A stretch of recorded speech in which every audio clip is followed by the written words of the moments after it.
Good morning and welcome to day 2 of our California Transportation Commission August hearing in beautiful San Diego, America's finest city. You're welcome, Clarissa.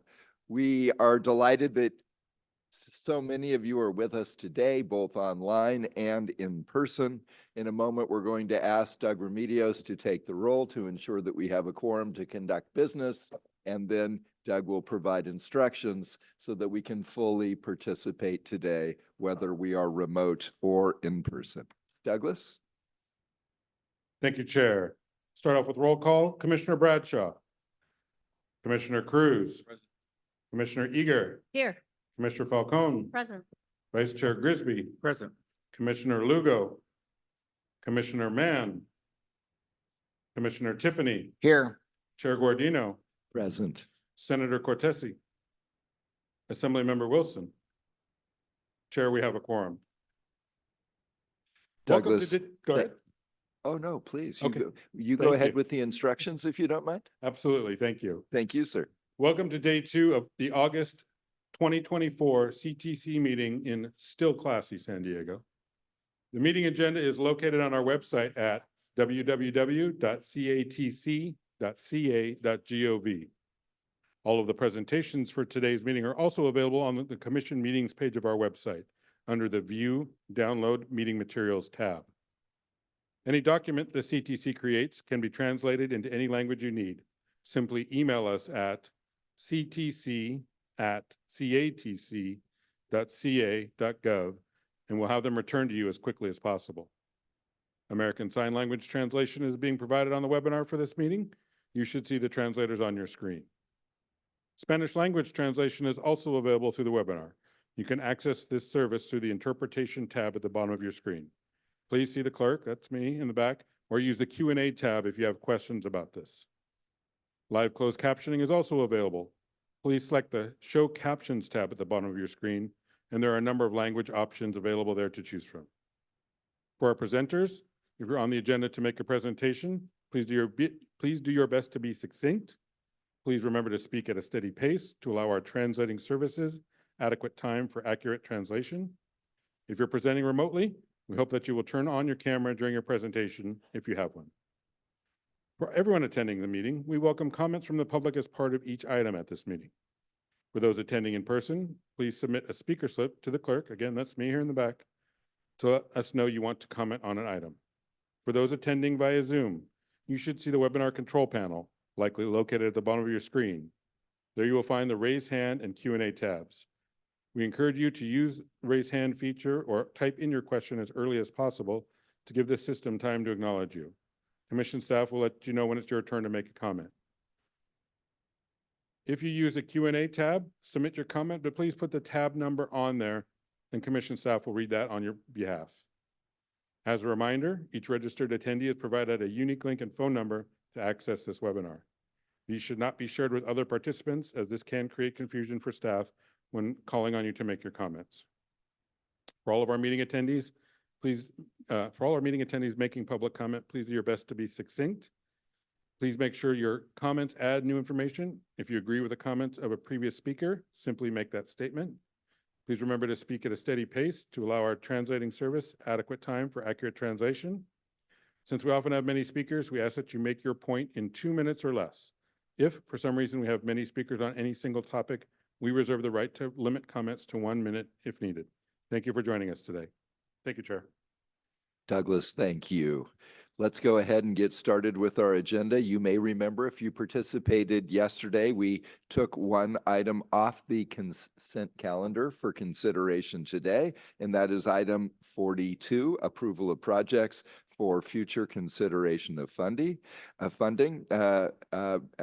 Brigitte Driller, I believe you're going to handle this item for us. Yeah, thank you, Chair Guardino. Thank you.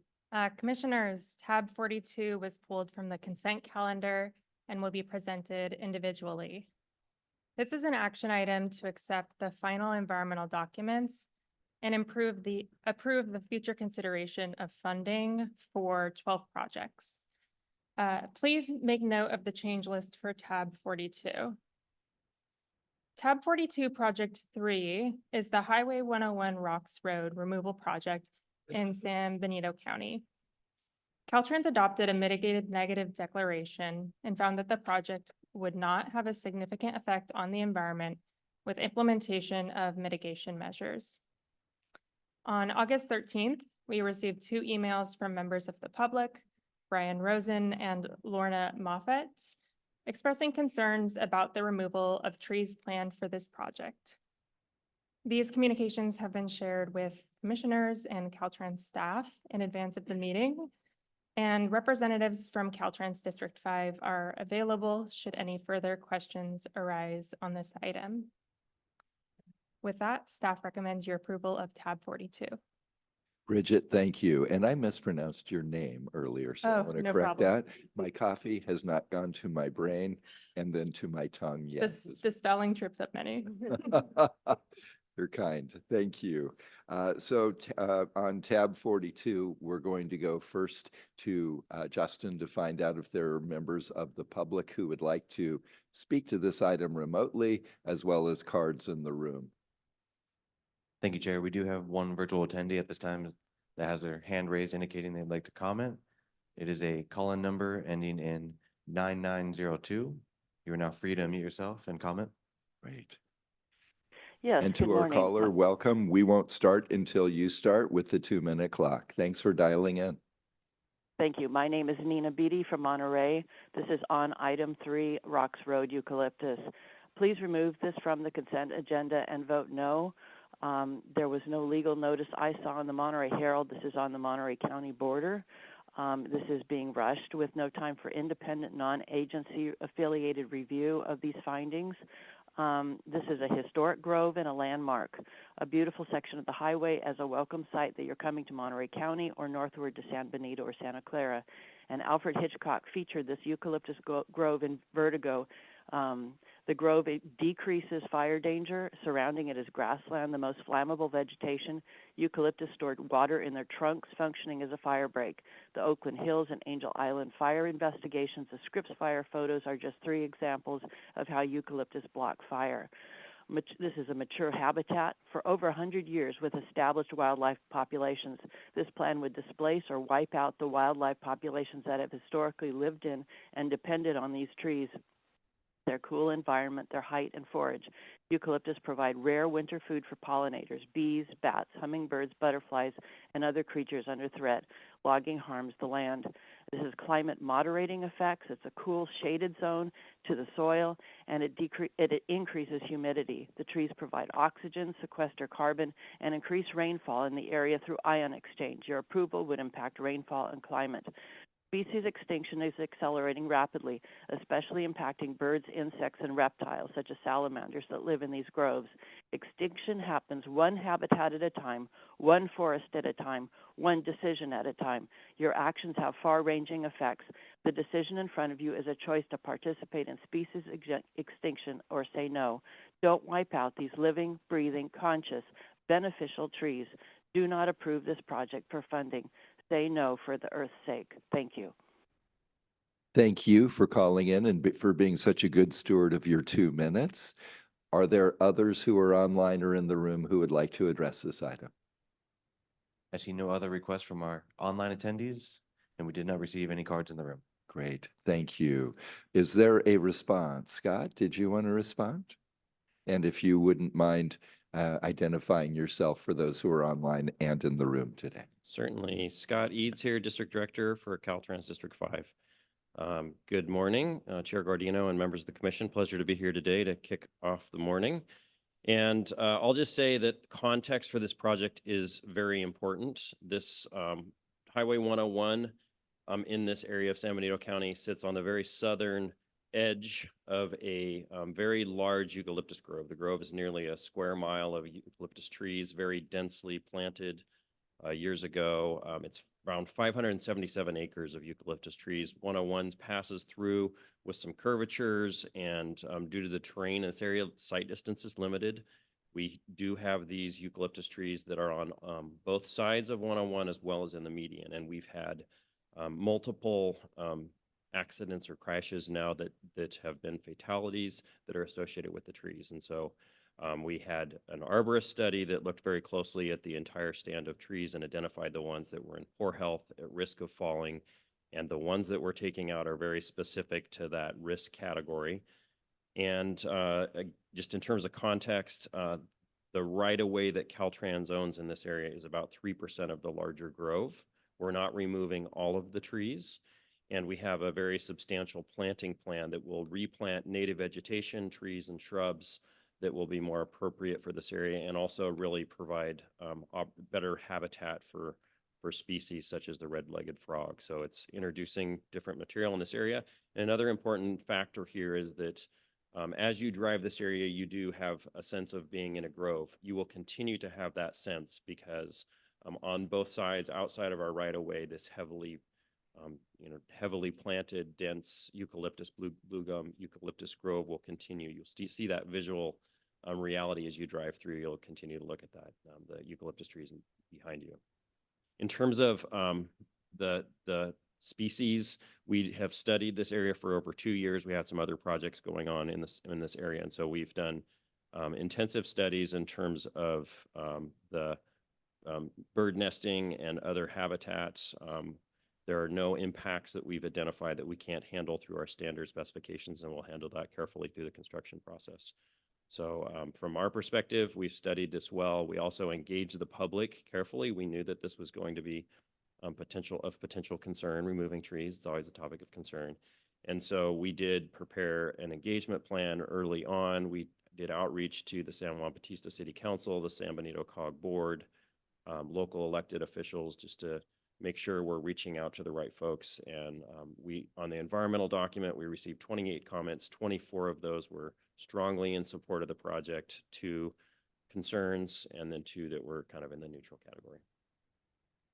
Director Eads, thank you for being here today. Please don't go away. I assume there may be questions from my colleagues or comments.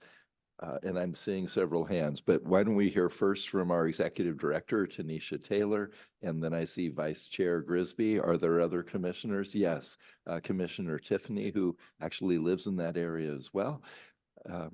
So let's start with those 3. So just one point of clarification. Scott, we at the commission have followed, just so you know, we followed our noticing requirements for this project and for all projects on our agenda. And Scott, you all noticed this document as well. That was one of the things that we heard in public comment. And I just want to make sure that, Scott, you answer that question and just say affirmatively yes. Scott's nodding his head. Tanisha, thank you for that clarification. Vice Chair Grisby? Thank you and good morning. So I guess my question is more about the future. Are there any future proposed projects in this particular area where the groves are? Yes, sir. So yes, as it turns out, we're working on a wildlife connectivity project in this area, which would also have needed to remove a certain number of the trees in order to provide the connectivity. But this is an area where we have the potential for mountain lions and other species, large animal species, they're trying to pass through this area. And so we're working forward with that goal in mind. So we have a project that's I think we're still in the PID phase, moving into the environmental phase, but we'll be seeking grant funds. We may be coming back to the commission on that one. So that's an exciting project that we're working on in this very area, yes. Aside from that, there isn't any significant changes that we're entertaining on the roadway. It's really, as I mentioned, we're trying to make sure that there's safe passage for the facility we have there. Did you say it was for a wildlife crossing? Why don't we go to, this sounds like a really quick question, then Yeah. we'll go to Commissioner Tiffany. Did you say the new project was for a wildlife crossing? Yeah, we have a Okay. wildlife connectivity crossing in that area. Thank you for that clarification as well. Past Chair Eager. Commissioner Tiffany? Thank you, Chair Gardino. Yes, and thank you, Scott. So this is I think we all, love eucalyptus trees, beautiful trees. But as Scott just said, this is a fairly small percentage of a much greater grove that is true there. And as he mentioned, roughly about half of the trees, possibly a little bit more, are going to be removed right along the road. But let me emphasize that the priority, I think, for us as a commission is safety. And This is a dangerous situation. In late December 2022, one of the eucalyptus trees fell across 101, and there was a 3-car accident. 2 people were killed. And since that time, there have been at least 5 more that have fallen across 101, and thankfully no one else was injured. But the point is, this is a dangerous situation, and I think we have to prioritize safety. I did reach out to not only Scott, and also our staff, and Bridget got more information, but also reached out to the Samuel County Supervisor, Colin Kosmicki, yesterday. And he is strongly, and this is the area that he covers, strongly a proponent of taking care of these trees. As Scott just mentioned, I know we just recently got a couple letters, and of course we got the phone call today, but the vast majority, and I've gone through them, the vast majority of the comments from the local people are in agreement to remove these trees. This is not an arbitrary thing. An arborist was hired and studied these trees. These are ones that are unhealthy, and there's a possibility that they will fall as well. And again, want to emphasize that they're planning to come back and replant with native trees and plants. So I think this project is being done with sensitivity to the situation. But I would strongly urge my fellow commissioners to support this project. Thank you. Commissioner Tiffany, thank you, and for the extra research you've done on this topic as well. Other commissioners who have questions or who would like to comment? A broad observation. Part of the strength of this commission is diversity in all its forms, but also geographic diversity, where we all care deeply about our state, and we are not parochial, but because of where we live, in the communities in which we are from, we often are able to bring that perspective, as Commissioner Falcone has done here in her beautiful San Diego area, as Commissioner Tiffany has just shared for being a longtime resident of that area as well. So thank you for digging in deeper and sharing that perspective. With that, if there are no other questions or comments, we would be looking for a motion on this item. I will so move. Second. Was that Commissioner Bradshaw's second? Okay, great. Thank you. So the motion is by Commissioner Tiffany. The second is by Commissioner Bradshaw. Any further discussion? Seeing none, all those in favor? Aye. Opposed? Abstentions? That passes unanimously. And Bridget, thank you for stepping in to make the presentation today. Director Eads, thank you for being here with us. That takes us through our consent calendar items that were pulled from yesterday. So we are moving on to item 64, Policy Matters, Innovations in Transportation, and Sandag Advanced Air Mobility. Destiny Preston and Kate McCauley. Kate, welcome. Thanks for joining us this morning. And I'll just introduce real quick. There you are, Commissioners. Destiny. Yeah, great. Yes.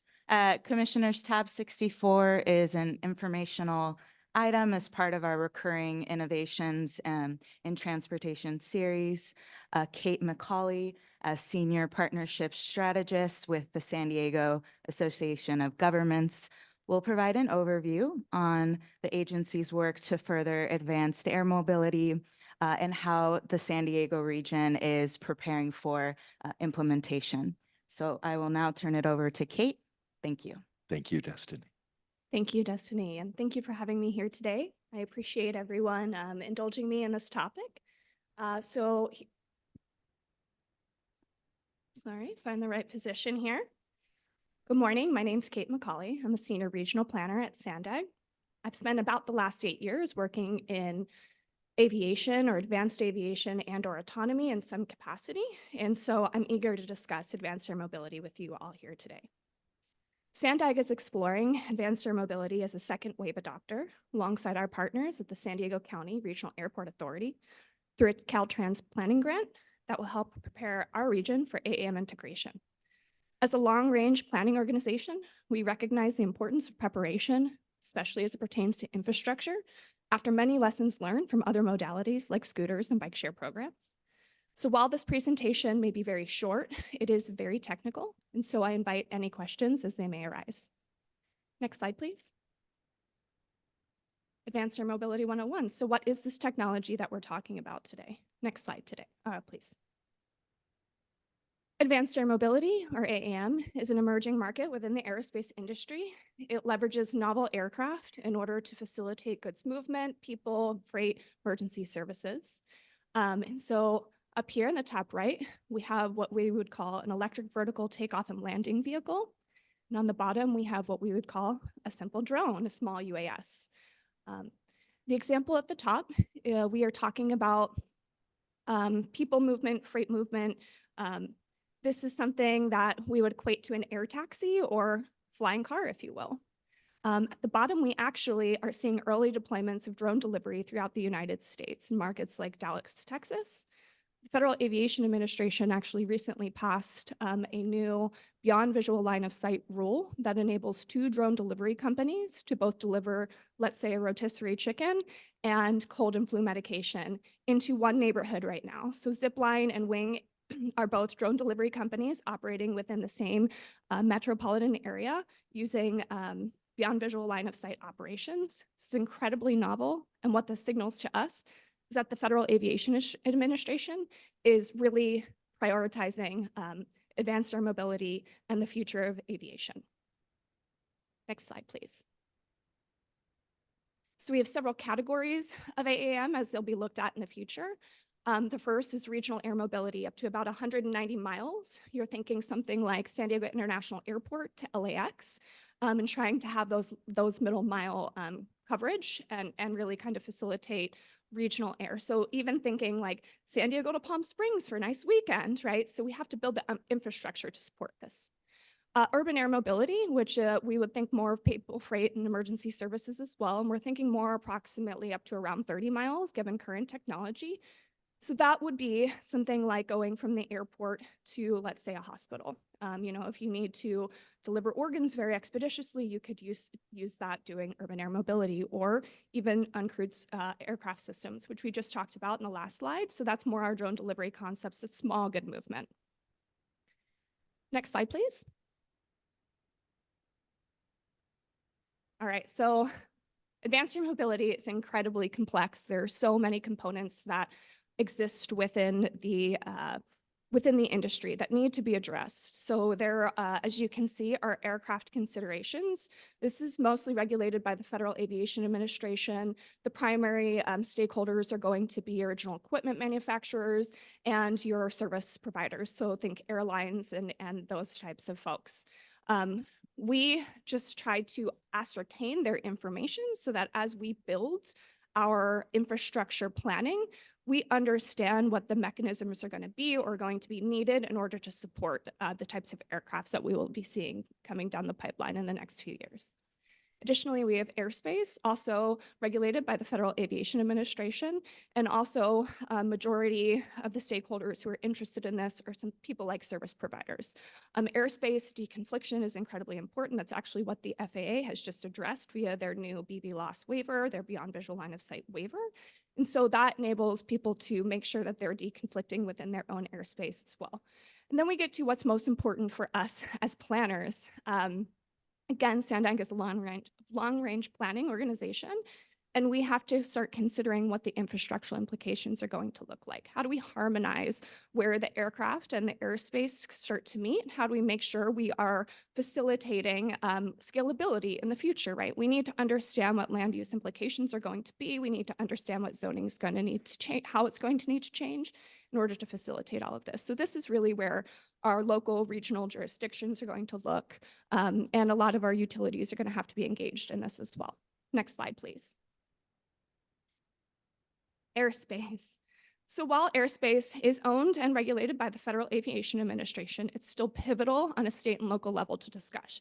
Why? Because there's a lot of awareness that has to be done within our local communities to really understand that safety is going to be a priority. We recognize that within this industry, there are several, you know, particular complaints that may come up early on, some of these being airspace ownership, noise, privacy concerns, again, security. We need to make sure that people understand that airspace in and of itself has been a very large consideration from the Federal Aviation Administration at even progressing this industry. So what that means for us is how do we get that information out there to our public? How do we make sure that people can feel comfortable with us adopting these new methodologies of movement? So next slide, please. The stuff that we're most interested in at Sandag is how we tie this all together, right? So we need to make sure that we are looking to the future of infrastructure. So we have vertiports. Verta what? Vertiports are scalable in concept. And so the largest facility can be equated to a transportation investment zone, if you will.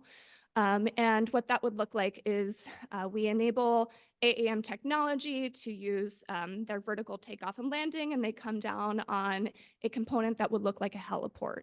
Except this heliport is both connected via fiber in some capacity, as well as electrified in some capacity, so that they can charge these vehicles.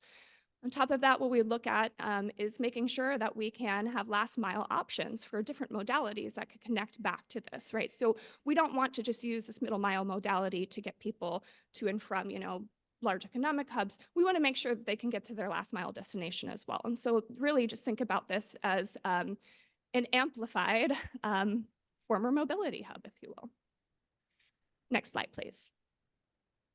So Sandag AAM strategy is really tying this all together. How do we understand moving forward what land use considerations are going to be, right? We need to make sure we're working very closely with our land use compatibility agencies. We need to make sure that we are addressing any zoning issues that may arise. We want to make sure that we're permit streamlining to make sure that everything is moving together harmoniously, right?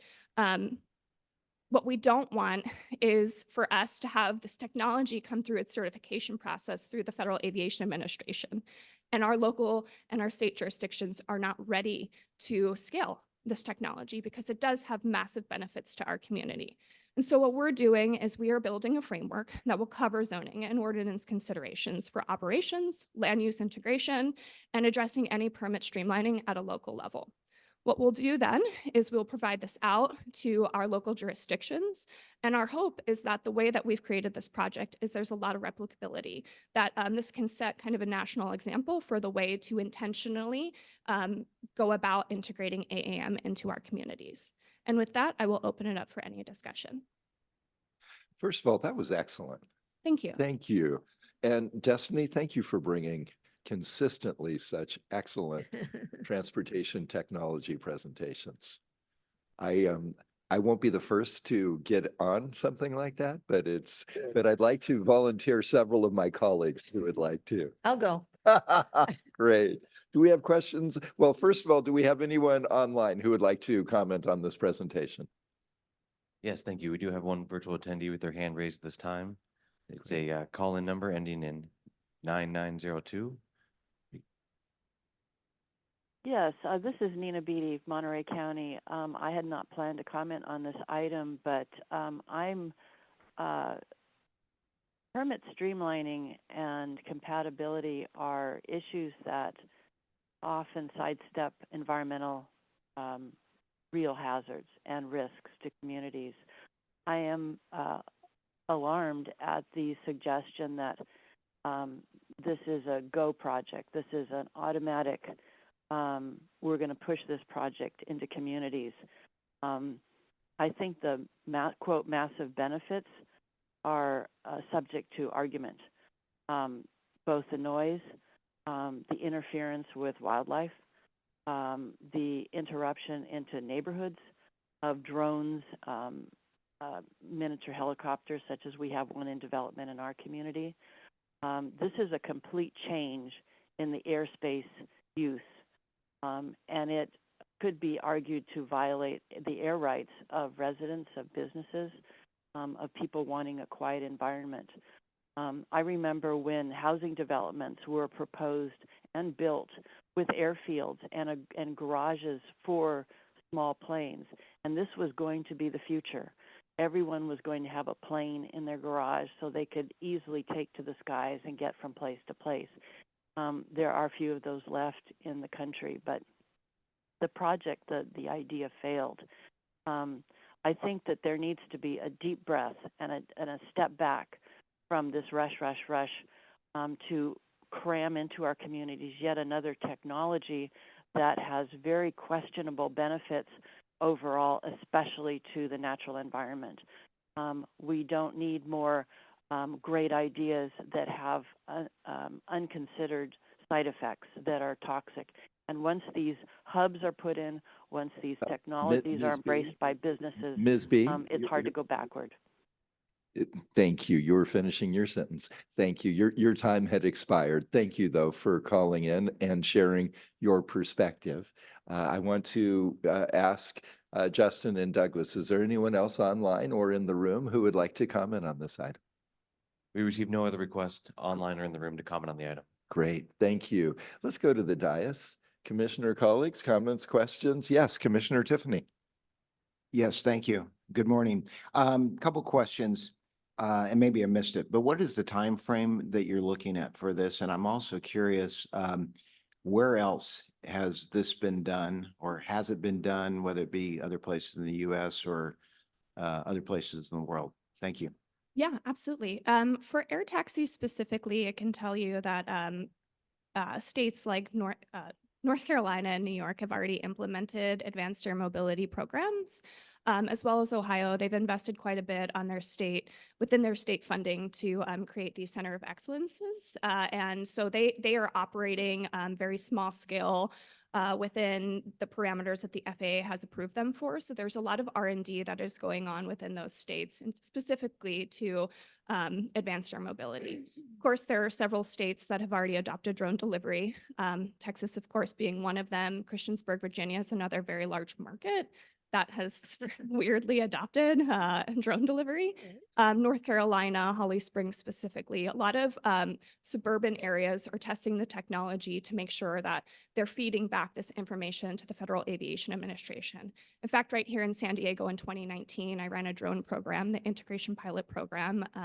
So I worked alongside UCSD and Matternet to deliver medical specimens on UC Jacobs Center Medical Center. We had 2 routes that were approved from the Federal Aviation Administration. And again, this was back in 2019. So this is not unprecedented for us. It's just we're revisiting this concept so that we can make sure, again, that we are addressing some of the constraints that we had in a past life. I believe another part of the question that you had asked Was the timing, and also might add that I know we have a small regional airport out in San Diego County, and there's a company, or there was a company that was trying to develop hydrogen service similar to this. I'm just curious your thoughts about that as well. Yeah. So the timing for our strategic kind of framework, we're actually ahead of schedule. It was due in March 2025. We are looking at probably a December timeline in order to receive the initial strategy. And again, this is just the very first, this is the, we want to enable our local jurisdictions a place to start from. We recognize that as Sandag, that the entire purview of the project will not be within our scope, right? But we want to make sure that every local jurisdiction has the tools and are enabled to be able to start their planning. So that's our timeline. We see this as a long range plan. We understand that San Diego Regional Airport is looking to be a second wave adopter. And so we're looking at other alternatives in terms of trying to understand if there are demonstrations we can work on. And so, you know, our timeline is very flexible, but we just want to make sure that we're getting ahead of the technology before that comes down the pipeline. In terms of hydrogen, it's a great question. It's something we are exploring within the parameters of this project. We recognize that that is potentially the next wave of renewable energy that we can use to enhance this technological capability. We recognize that lithium is a finite resource and we don't want to continue to exploit that. And so the industry is really looking at several renewable options in order to fuel these aircraft. Thank you. Yeah, absolutely. Thank you, Commissioner Tiffany. We're going to go to Past Chair Eager, Commissioner Falcone, and Vice Chair Grisby. Thank you. Great presentation. Thank you. I always get so excited when we're looking at what does this future look like? And I think we were laughing that, we thought the Jetsons would be here by now. So you are now telling us we're going to get there. We're here. I saw a similar, not exact presentation a couple of years ago in Los Angeles when they're looking at how do they get people for the Olympics, especially to some of those outlying areas where they're going to have events in more remote places. So I'm just wondering if you all have been working with the folks in Los Angeles, and I know LA Airport was there and a couple of other smaller airports.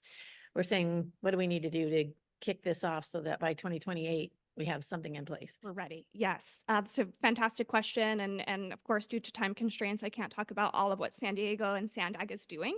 But we are working alongside LA 28, the city of Los Angeles, as well as the city of Long Beach. So all of the jurisdictions that have any expressed interest in this industry, we are trying to engage with them and make sure that our plans are harmoniously linking up. We recognize that our jurisdictional boundary is not the end of our transportation network, right? And so we need to make sure that as we are laying the foundation for any infrastructure, that's going to align with the infrastructure in other jurisdictions. And so yes, it's a heavy consideration. In fact, they were supposed to deploy AAM aircraft at the Paris Olympics. Unfortunately, just due to the constraints, regulatory constraints, not the technology, they were not able to get the approvals to do so. But suffice it to say, again, the technology is here. It's merely our regulatory process that has not yet supported it. Thank you. Great questions from colleagues too. We're going to go to Commissioner Falcone and then to Vice Chair Grisby. If there's others who'd like to speak, Yeah, thank you, please Chair. just signal. Well, thank you for the presentation, Kate, and Destiny for bringing it up. This is so fascinating. Now we're going to be dealing with congestion in the airspace pretty soon here. So add that to our repertoire of things that we'll be dealing with at the commission. In reviewing your slides, I had a couple of questions. One is focused on the process and engagement, particularly with your partners, Caltrans, the Regional Airport Authority, and the jurisdictions, individual jurisdictions, but we also have the Navy. And I want to point out that we have planners from our Navy locally here that are probably very interested in this, this topic as well. So that's one, is the engagement. And then two, specific measures to coordinate and integrate safety measures to avoid conflicts with automated aircraft and existing airspace operators. I'm interested in you kind of expanding on that. And then what environmental measures are being incorporated into your planning? Yep. So we have environmental specialists, just to answer your last question first, that are part of our team. They will help us walk through the CEQA and NEPA implications, trying to understand everything there. I have done a lot of work in the past with UAS. I understand the implications in terms of the Department of the Interior. This is a primary concern for them also, just because of wildlife considerations. And so in terms of CEQA and NEPA, it's very similar to other navigating other infrastructure projects, and it should be fairly similar in that, but we have specialists who are working with the FAA who can help us kind of look into the future at what might change and how we can navigate those things. And so taking a little bit of what we already know and the expertise that we have in navigating those processes, and then working alongside some of our partners who are kind of internal to the FAA to understand what we might have to navigate that may be new. Because again, we don't want to get stuck in an endless process for environmental. We recognize how long that implication can take. In terms of engagement, very grateful to see the Navy here. We do have a collaborative that we meet with. They're stakeholders that range from our regional stakeholders. So any stakeholder within the region that has an aviation asset is invited at this current stage, because we're trying to really understand the aviation implications. We also work alongside original equipment manufacturers and service providers to make sure that their lens is being thought of within the scope of work that we are trying to adapt. And so we are presenting this at our military working group And our hope is that we can engage with our DoD partners as well, and that potentially even find opportunities to work alongside one another to really make sure that we're harmonizing our federal initiatives alongside our local initiatives as well, because we recognize, again, that our jurisdiction doesn't end just because it goes into federal land. So it's, you know, it's a slow, we want to make sure that there's something to stand on. We have something to present back to people so that, you know, there can be a little bit of pushback, but we don't want to show up and just say, hey, are you interested? Do you just want to, yeah, come take this on with us. So we want to make sure that people understand, you know, we are running this initiative. We're really pushing this initiative in terms of trying to make sure that other people feel empowered to also take on this technology. It can be quite daunting. I'm sure you're all well aware. And so, you know, we want to make sure that we've picked up a large burden of that and make it easier for our stakeholders within the region. And then I believe you had a third question and. It was on, yeah, the safety measures. Oh, right, safety measures, Yeah. yes. And then can you add privacy and security? Privacy, security, and safety. Yes, I can kind of encapsulate all of these. These will all be addressed in our framework. Of course, you know, there are lingering questions I think that the industry has, and I think that we'll see this a lot with the Department of Defense. Security is going to have to be a #1 priority, and that's going to come down to our original equipment manufacturers and our service providers to airspace deconflict. There are products out there. When we talk about infrastructure, we're not just talking about physical infrastructure, right? There's digital infrastructure. We all recognize air traffic control as standard of part of your flight experience. What we look at within the advanced air mobility realm is what they call UTM. UTM is a product that it's uncrewed traffic management. It enables all of these autonomous systems to feed their data into this. And so you can real-time track these aircraft in the sky. So we can enable all of our stakeholders to have access to these UTM products that they can see, and they can integrate then into their own deconfliction methods, whatever that may look like, whether that's ATC or another UTM product. So they're all meant to be interoperable so that we can all have kind of the best situational awareness as possible. In terms of security, this is a massive constraint, again, within everyone in the industry is trying to address this, I think, and we need to make sure that aircraft are not hackable and aircraft have, you know, so many security measures in place. And I think that really comes down to a lot of our federal regulators as well to really try to help address where those need to be met. So on a local level, you know, again, we work alongside all of these partners to try to get the most up-to-date information as possible, but we don't always have all of the answers just because they're still being worked out. Thank you. Thank you. We're going to go to Vice Chair Grisby. Thank you, Chair, and thank you, Kate, for a great presentation. It was very illuminating and interesting. Thank you. My question really revolves around the notion of how this may impact with the built environment. We know that some transportation interventions may promote or reduce street level activity, like walking. How do you place this, and are there any ways to ensure that this intervention can lead to greater accessibility locally? Excuse me. Yes, so part of our goal is to actually create a tool that we can leverage with several data layers that will identify areas of opportunity for AAM and early deployments that may increase either accessibility into certain areas, or that may just provide an area of opportunity where a demonstration can help us do data gathering in order to help facilitate really understanding what this will look like in the built environment. I think part of the constraint that we have as an industry is that there's not enough data collected to really understand what this is going to do to traffic congestion or delivery options or freight movement, right? And so I think that as all of that data is collected and it comes down the pipeline, we've been very forward in making sure that we have access to that and that that's incorporated consistently. So we have a lot of feedback loops trying to understand what that's going to look like. So to answer your question as eloquently as I can, we're not entirely sure yet what the implications will be, but we are trying very intentionally to make sure that we are only supporting future access and not diminishing access by any or by any stretch. We want to make sure that we're not further disenfranchising communities by placing any of this technology in communities that have already been displaced potentially by technology projects. This is very important to us because we recognize that transportation has the opportunity to increase lives. It also has the misfortune of diminishing people's quality of life. And it is very imperative to us that we can only enhance people's lives via this technology. Sorry, I get passionate about this one. Thank you. Thank you.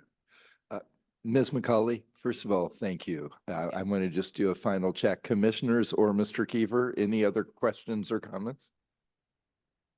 No, that was outstanding. And it's just a joy to learn from someone who is so steeped in their knowledge of the subject matter. Thank you. And to Destiny, great job in bringing this to us. Thank you. Thank you all. Have a wonderful day. Thank you. We are going to be moving on to item 65, which is also an information item. Lori Waters for our update on the 2025 Active Transportation Program. Good morning, Lori. Good morning, Commissioners. First, I'd like to make two acknowledgements before I present tab 65. I want to thank and congratulate Beverly Newman Burkhart on her promotion. She was with the ATP for over 4 years, and she really had a huge impact on the program. In particular, she raised the sophistication level of the ATP, particularly in the kinds of analysis and program evaluation that we can do. We very, very much miss her in the ATP, but she will be an incredible TSET program manager. And next, I want to thank and congratulate my boss and good friend, Teresa Favila, on her retirement. Most of us now think of her as the programming guru, which she is, but I'm not sure everyone knows all the jobs that she's held at the commission in her 18 years. At various times, she's been the commission clerk. She's been responsible for admin. She reviewed environmental documents. She analyzed legislation. She did a rotation in Caltrans budgets, and she's managed more programs, small and large, than she probably even remembers. Her breadth of experience is really unmatched. Along with her experience, Teresa has a true passion for transportation and the work that we do at the commission.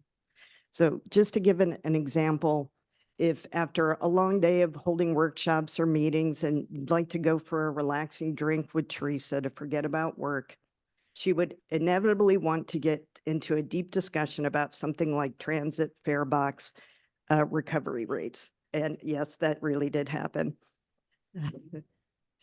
We will miss her very much at the commission, and I have personally learned so much from Teresa about transportation and life. I hope you have a fabulous retirement.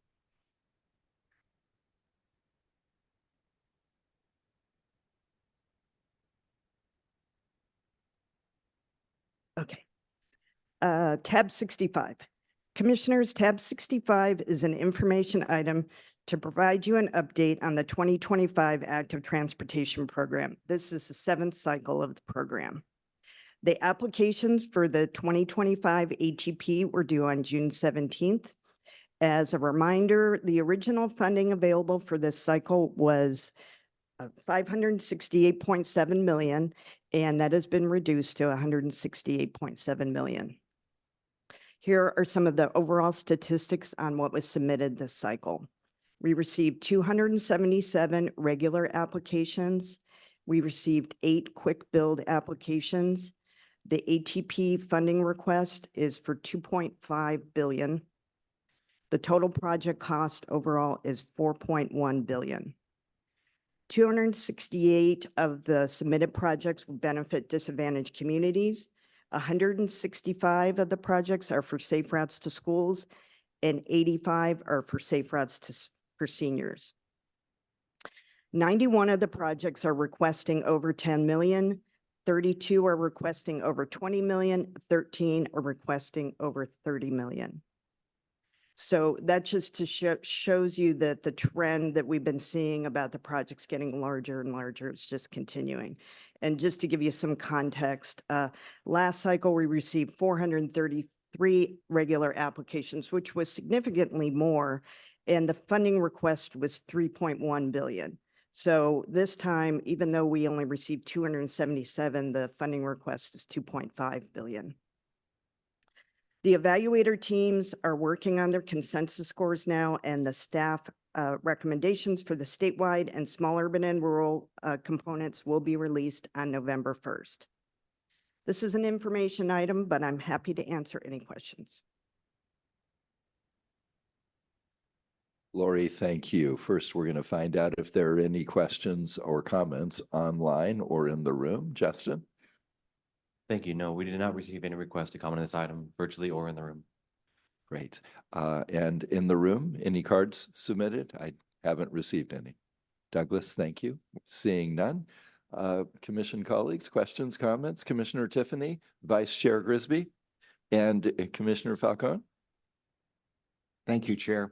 The question I have is, and obviously we have way too many applications relative to the amount of money we have, unfortunately.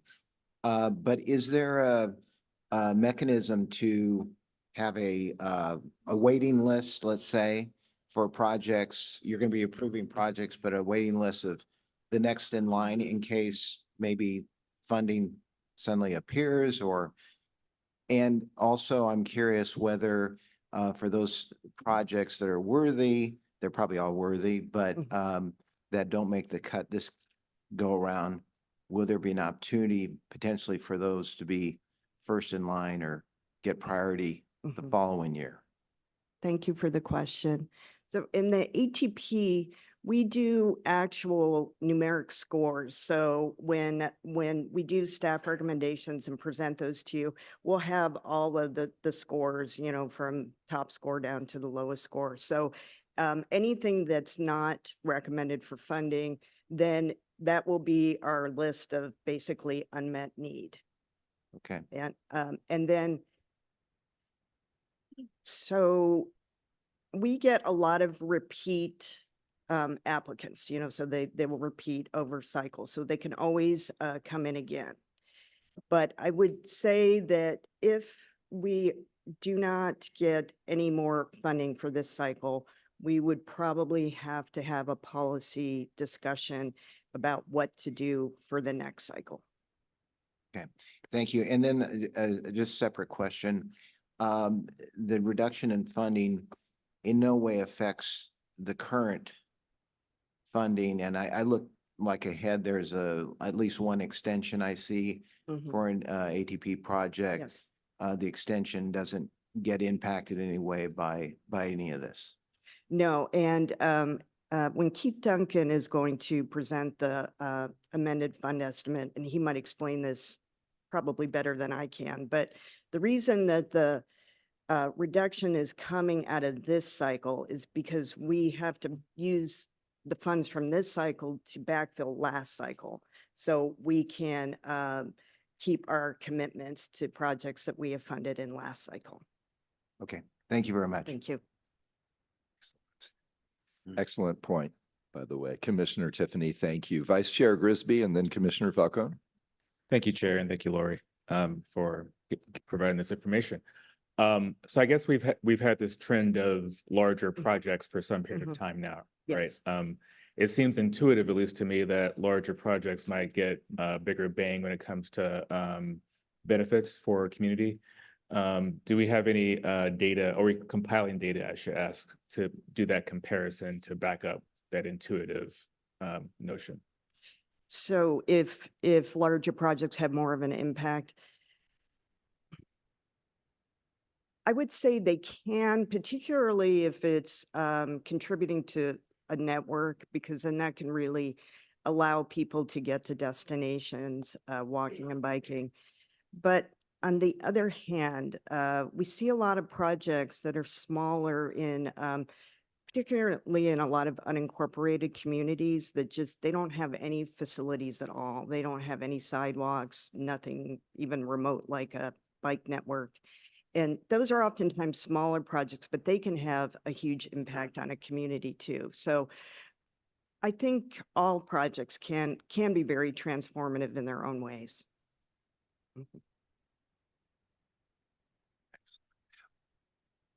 You're set then, Vice Chair? Great. Commissioner Falcone? Thank you, and thank you for the presentation, Lori. You have a gargantuan task ahead of you, Yes. trying to parcel out 277 projects and try to figure out how to prioritize and fund with such a small cut of funding. I assume, and you have your colleague Francis sitting right almost next to you. We'll be talking about, our SB 1121 needs assessment, and I assume that we will have a significant treatment of the unmet need that you are facing now.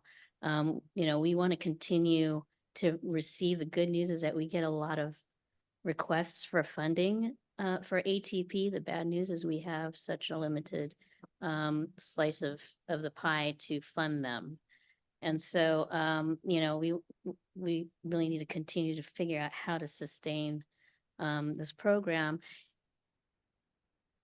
There are other methods, however, correct, in funding bike lanes and walkways. And can you just kind of remind us, like, the other, because we want to leverage as much as possible the funding opportunities that we have, not to take away from the other modes that use them, but what other ways can we fund the projects? Because we don't want to discourage projects from coming before us, right? And so, would you mind kind of expanding on that? Thank you. Yeah, so one of the pluses about, one of the reasons that we're getting more larger projects too is because fortunately, the local streets and roads program is picking up a lot of the smaller ATP projects. So the LSR team, they oftentimes will provide us statistics on how many of their projects are active transportation. So that's one way. A lot of the SB1 programs can fund active transportation and they encourage active transportation as part of their project submittals. And then the STIP can fund active transportation projects.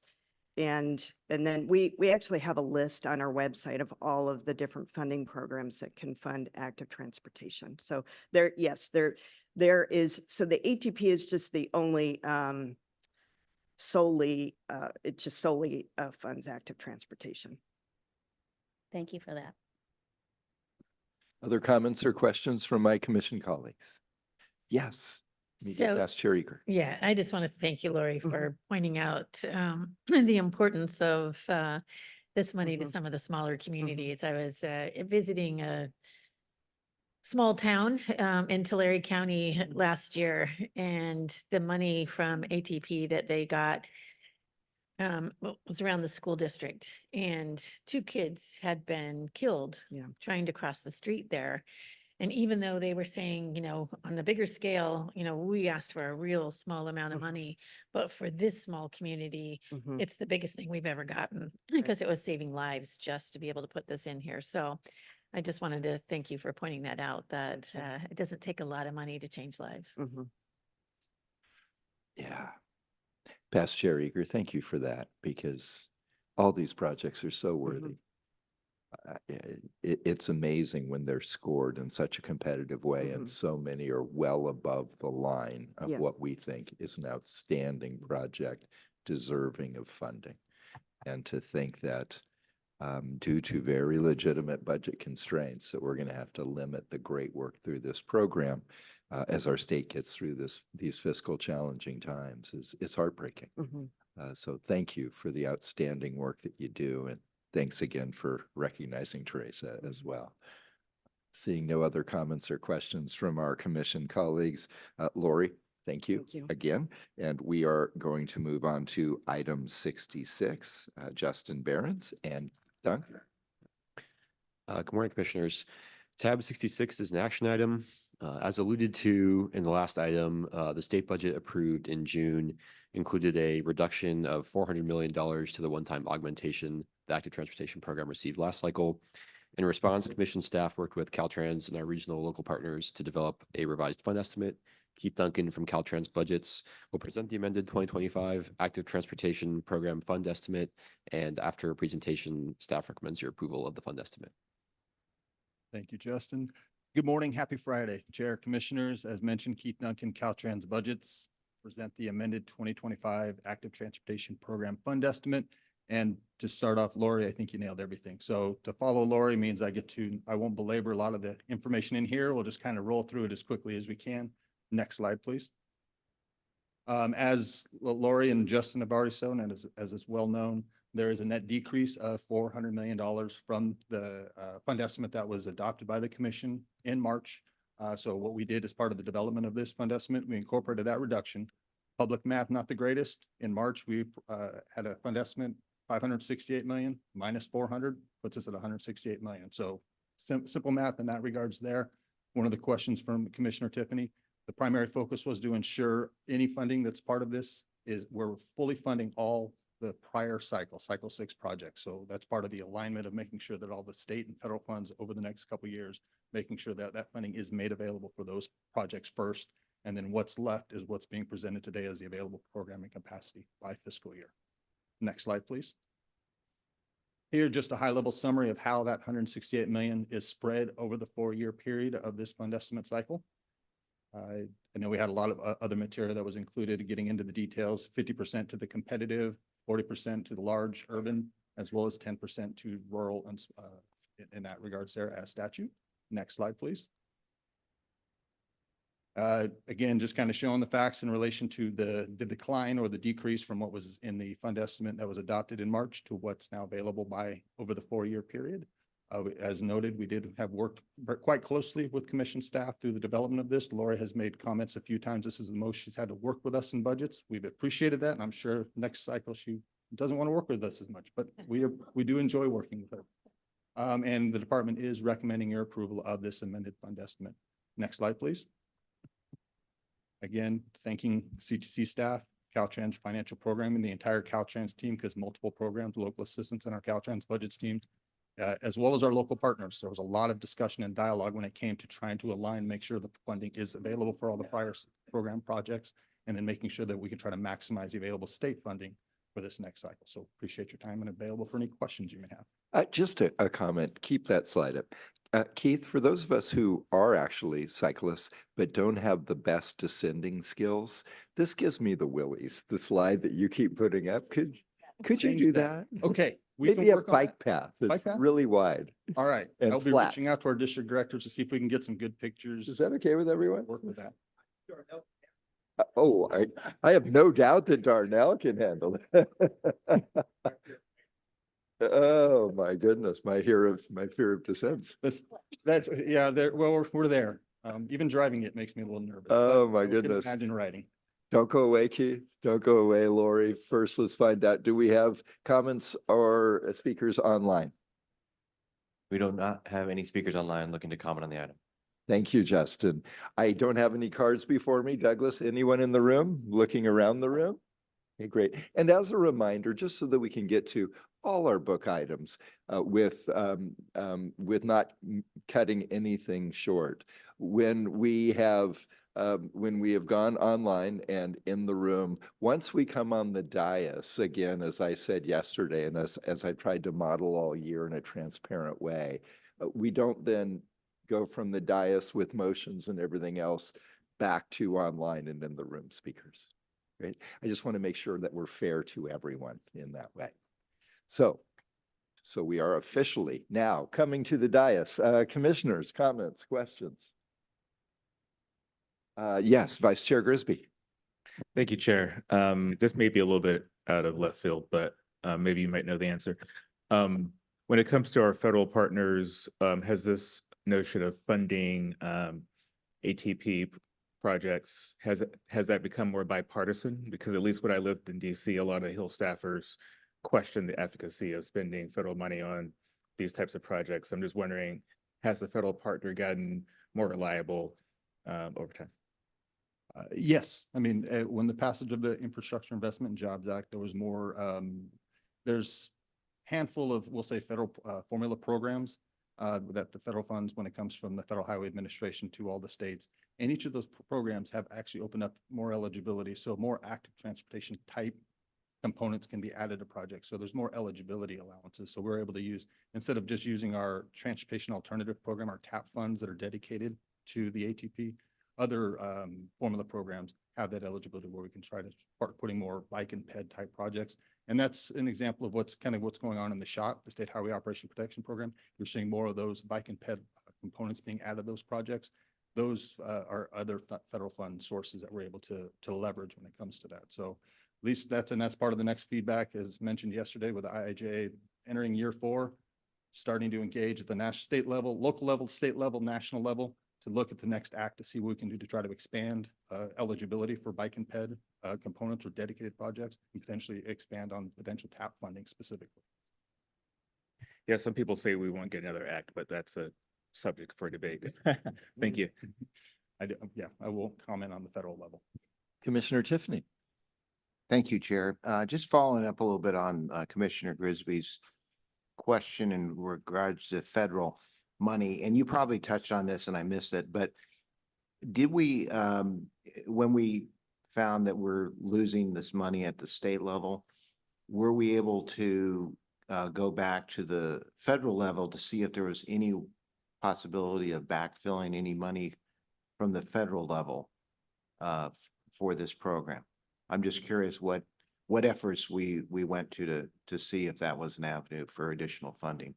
It's been part of the general discussion at the federal level. Once the 5-year act is enacted, then the funding levels are pretty much set at that point in time. So now it's a matter of if there's any competitive or discretionary programs that the feds might be releasing that we can try to get some of that funding.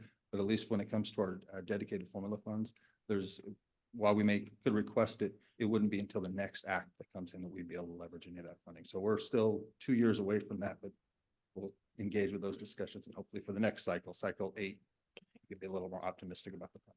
Okay, thank you. Thank you. Yeah, and if I could just add something to what Keith has said, one of the things that we'll do at the commission in terms of the federal level is there are discretionary grants that some of these projects can go forward, and we'll be working with agencies who are requesting support letters from us to help support those projects, to help them compete on the federal level as well. Thank you, Executive Director. Commissioner Cruz, is your light on? Did you want to comment on this? No, but I will say great work, right? It's an important program.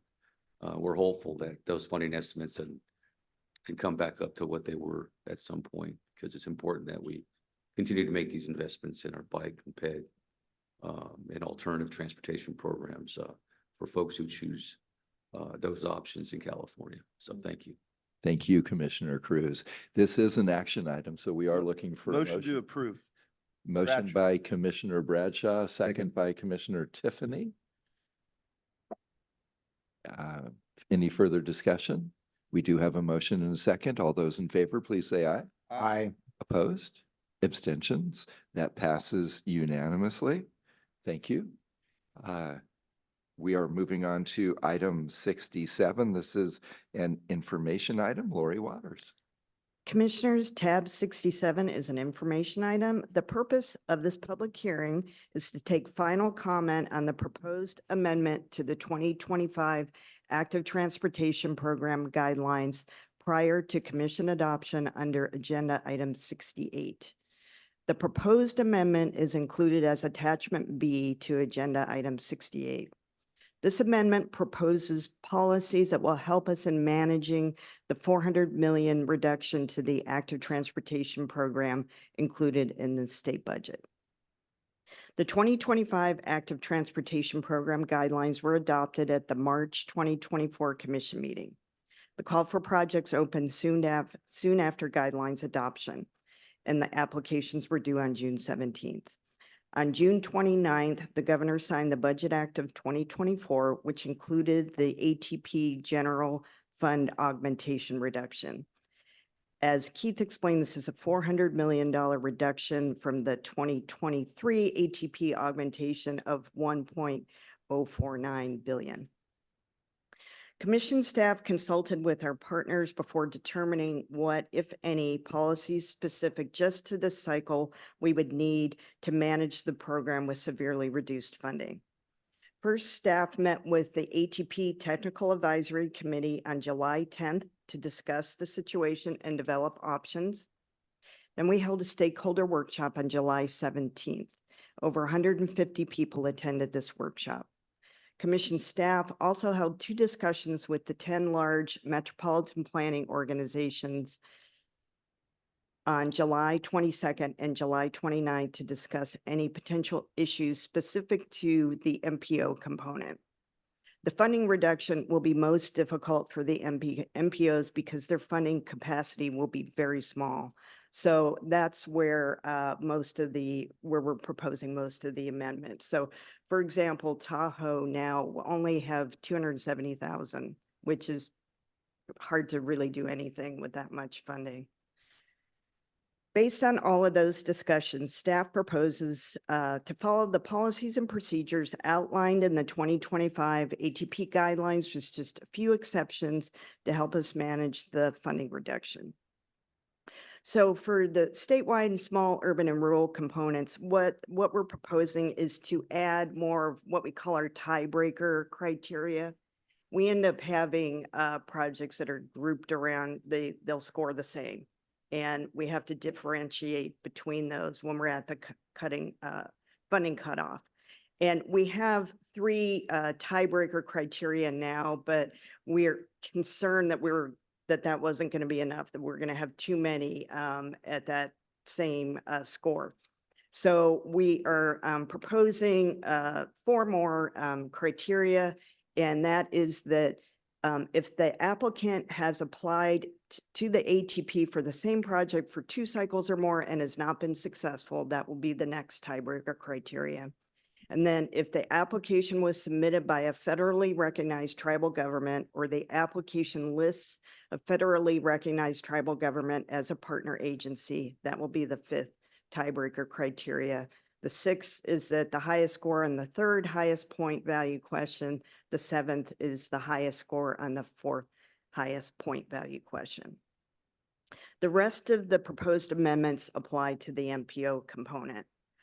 So we are proposing that for any of the MPOs that are receiving less than $2 million in funding capacity, they may elect to loan their 2025 ATP funding to another MPO and not program any projects in this cycle.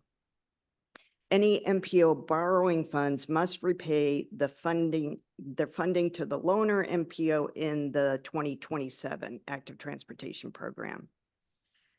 And we're also proposing to allow MPOs to only fund pre-construction phases of projects in all circumstances. The applicant must demonstrate how it intends to fund the construction of a usable segment consistent with the project application. And the expectation is that once funding becomes available, the remaining phases should be funded prior to funding any new projects. And finally, most of the MPOs develop regional ATP guidelines that are adopted by the Commission. The Commission adopted those regional guidelines at the March, May, and June Commission meetings. Because of the amendment that we're making to the state guidelines, MPOs may need to make amendments to their regional guidelines. So this amendment proposes to allow MPOs to make technical changes to their adopted regional guidelines to account for the changing in available funding, such as updating funding amounts to align with the amended fund estimate. MPOs must submit those changes to Commission staff by September 16th, and Commission staff will approve technical non-substantive changes at the staff level. Any changes deemed substantive, such as changes to evaluation criteria or their project selection process, will be brought to the October Commission meeting for Commission approval. Staff would like to thank everyone who helped work through these policies, particularly the ATP TAC committee and the staff at the MPOs. That concludes my presentation, and I can take questions or comments, or the hearing can be open for public comment. I would like to go ahead and open the hearing for public comment, but if there are clarifying questions on the dais before I open the public hearing, I would entertain those now. Yes, it's just clarifying questions as Lori asked for. Okay, great. Then we are going to open the public hearing on the amendment to the 2025 Active Transportation Program Guidelines. I have several speaker cards for speakers in the room. Let me check first online. Justin, is there anyone online or Douglas who would like to address this item?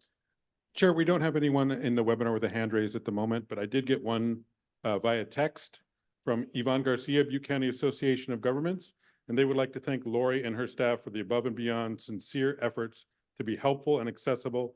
Great job managing the program. Wonderful. Thank you. Lori, thank you. One more tribute to the great work you and your team are doing. We're going to take the 3 cards that I have in my hand, and if they can line up, please. Jose Luis, followed by Sarkis, followed by Kenneth. Jose Luis, good to see you. Yes, hello. My name is Jose Luis Cáceres. I'm the Director of Programming and Project Delivery for the Stanislaus Council of Governments. I'm here to say thank you, first of all, to the CTC staff. Those 2 workshops. What they didn't mention is when Stanislaus Council of Governments could not make one of the workshops, they actually reached out to us directly to meet with us, to understand our concerns and to work with us, and to kind of game out how these new changes in the guidelines would work for regions. So on behalf of StanCog, I want to say that we support the guidelines. Like many others, we were disheartened to see the level of funding drop. StanCog is dropping down from 3.5 million to just 1 million, more than Tahoe, but it's not very much given the cost it takes to improve walking and biking. While we were disheartened by that, we were heartened by the level of flexibility and willingness to work with us that CTC staff offered. These changes provide us the flexibility to see what we can do with the 1 million once we see our regional applications come in. In closing, we look forward to working more with CTC staff in hopes that we get more funding to fund the important walking and biking facilities our region and the whole state needs. Thank you very much. Jose Luis, thank you. And thanks for pointing out that proactive outreach as well. That's good for us to hear as a commission. Sarkis Kachek. Welcome, Sarkis. Thank you, Chair. Commissioner Sarkis Kachek with SBCAG. We also wanted to thank Lori and her team for the partnership and the creativity with the guidelines. We're one of the smaller, large MPOs, so we're actually going to be borrowing money from other MPOs for our current call for projects. So we appreciated that flexibility. And we also wanted to share that we'll continue to advocate with our legislators from our region to continue to bring more money back into the program. So thank you. Thank you, Sarkis. Our last card in hand is Kenneth Cow with the Metropolitan Transportation Commission. Kenny, welcome. Good morning, Commissioners. Kenneth Cow with the Metropolitan Transportation Commission in the Bay Area. I also wanted to add to the symphony of thank yous to staff, to Lori, Alika, and Beverly on all of their outreach and work. This is kind of unprecedented in the it is unprecedented in the HB program, and they've really reached out and understood our concerns. And also we work to strategize what we can do to communicate to the legislature how important these projects are. And I'm happy to lend our support to continue to advocate for increased funding, restoration of funding, and future augmentation of funding in the future. So again, wanted to thank you and commission staff for all your work in this area. Thank you. Kenny, thank you. Now, okay, we still have the public hearing open, and now we have someone else online who would like to address us. Yes, we have received 2 requests from our virtual attendees to comment on this item. Wonderful. Thank you. Thank you, Justin.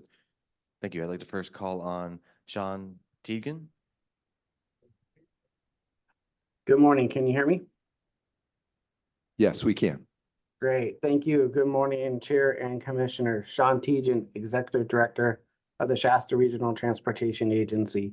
I just want to echo my fellow speakers that have come up already of our partners across the state in commending Lori and her staff, Director Tanisha and others to make things clear to us and our partners during this process as we dealt with the budgets and what the cuts were going to do to the ATP program, to be able to understand how to handle that, as well as also to allay fears with our partners that had Cycle 6 projects funded, to make sure they understood that those were still a priority as we work through this difficult time.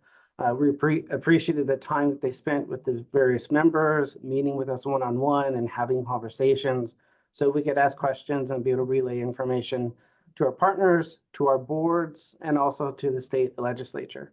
So we thank you for all the work that you've done, and we look forward to brighter days ahead for this program. Thank you. Thank you for calling in. The next speaker? The other hand may have been inadvertent as they have since lowered their hand. Great. Thank you.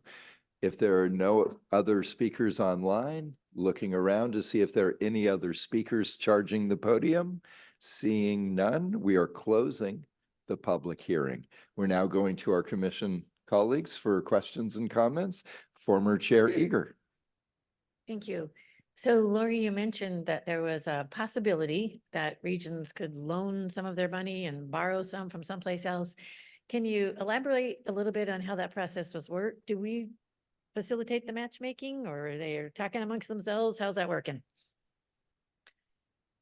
We are involved in the matchmaking, but letting them work out the details, I would say. So like Sarkis mentioned, they're already gonna borrow. Yeah, so we just asked to be informed about what's going on. But we might have the ability to, if someone says, gosh, I'm not gonna be able to use $167,000, who might want that? We'd be able to do. some of Yeah, that. we're trying to help with that a little bit. Unfortunately, there's not a lot of options, you know. Yeah. I will say too that for the MPOs that thanked staff, most of the creative ideas actually come from them. So we really appreciate that they really think through this with us. So That's encouraging to hear too. Commissioner Falcone. Thank you. You know, you're very gracious for for reciprocating the appreciation to the regions and those who spoke. Question about, and there was a little bit of a theme of advocacy, and we're not an advocacy body. However, are we hearing other voices? There are a lot of coalitions that are very interested in this kind of mode being, proliferate in communities. Are we hearing from coalitions, advocate groups that are really up in arms about, this situation related to the funding?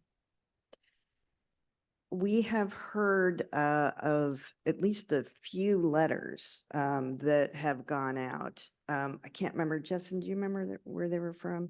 One of them was City of LA or county? I don't know if that letter went out, but I think we're Okay. aware of some discussions at the Yeah. local level. But also when the proposal was going through the budget process, there were a fair number of advocacy organizations that were Yeah. opposing the proposal, opposing the reduction, rather. And they were going to us, or they were going to the? They were legislature? asking the legislature not to reduce funding for the program. Okay, thank you. Thanks for all your work, Lori. Thank you. Questions from other commissioners or comments? Okay, again, this was an information item and the public hearing is closed. We are now going to move to 68 with Lori Waters, and this is an action item. Lori? Yes. Tab 68 is the adoption of the amended 2025 Active Transportation Program Guidelines. This is an action item. Staff recommends your approval of the amendment to the 2025 ATP guidelines as proposed in attachments A and B. We're going to see if anyone online or in the room would like to address item 68. Not seeing any requests at this time from our virtual attendees. Great, and I have no cards and I don't see anyone in the room, so we are going to come to the dais. Questions, comments, or a motion? Motion to approve, Bradshaw. I'll second. Motion to approve by Commissioner Bradshaw, second by Commissioner Tiffany. Any questions or comments on the motion? Seeing none, all those in favor? Aye. Opposed? Abstentions? That passes unanimously. Lori, in difficult times, thanks for the excellent work you do and the outreach that you achieve with our partners. We are going to move on to item 69. Francis, good to see you. This is an information item. Yes, good morning, Commissioners. Tab 69 is an informational item, and I will be providing an update on the status of the draft state and local needs assessment report. This update will include a PowerPoint presentation on the status of the assessment, the technical workshops held in February, and the policy recommendation workshops in May and June, as well as an updated timeline for the delivery of the draft state and local needs assessment report. Staff will resume holding stakeholder workgroup meetings to gather additional input as we begin to develop the policy recommendations for the report, using feedback received from our May and June workshops as the starting point for further discussion. I also want to make note that staff received a common letter from a coalition of advocacy organizations about the policy recommendations workshops and an evaluation and identification of projects in the state and local needs assessment. I will address the comments included in the letter after my presentation. Brandy? Next slide, please. Just as a reminder, Senate Bill 1121, State and Local Transportation Needs Assessment, identified the commission to prepare a 10-year statewide transportation needs assessment. This is to assess the cost to maintain, operate, and grow the statewide multimodal system. It also identifies us to consider the cost to address climate resiliency and to look at the costs against available transportation revenue. Next slide, please. In terms of the assessment status, I wanted to let you know that, again, we submitted the interim report to the legislature in January 2024. We are currently working on the final revenue projections and needs assessment numbers. We intend to continue holding stakeholder workgroup meetings through late summer to early fall, in order to gather additional input on the policy recommendations.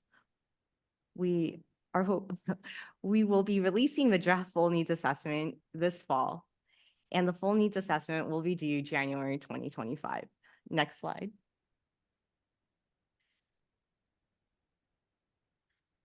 Just to go over all the sources of information that has gone into the development thus far for the state and local needs assessment. We have gathered input from stakeholder workgroup meetings and workshops that we've held. We have also provided informational briefings to members on the Equity Advisory Committee, and we'll be presenting to them as well to gather more input. We have been evaluating and looking over existing transportation plans and reports.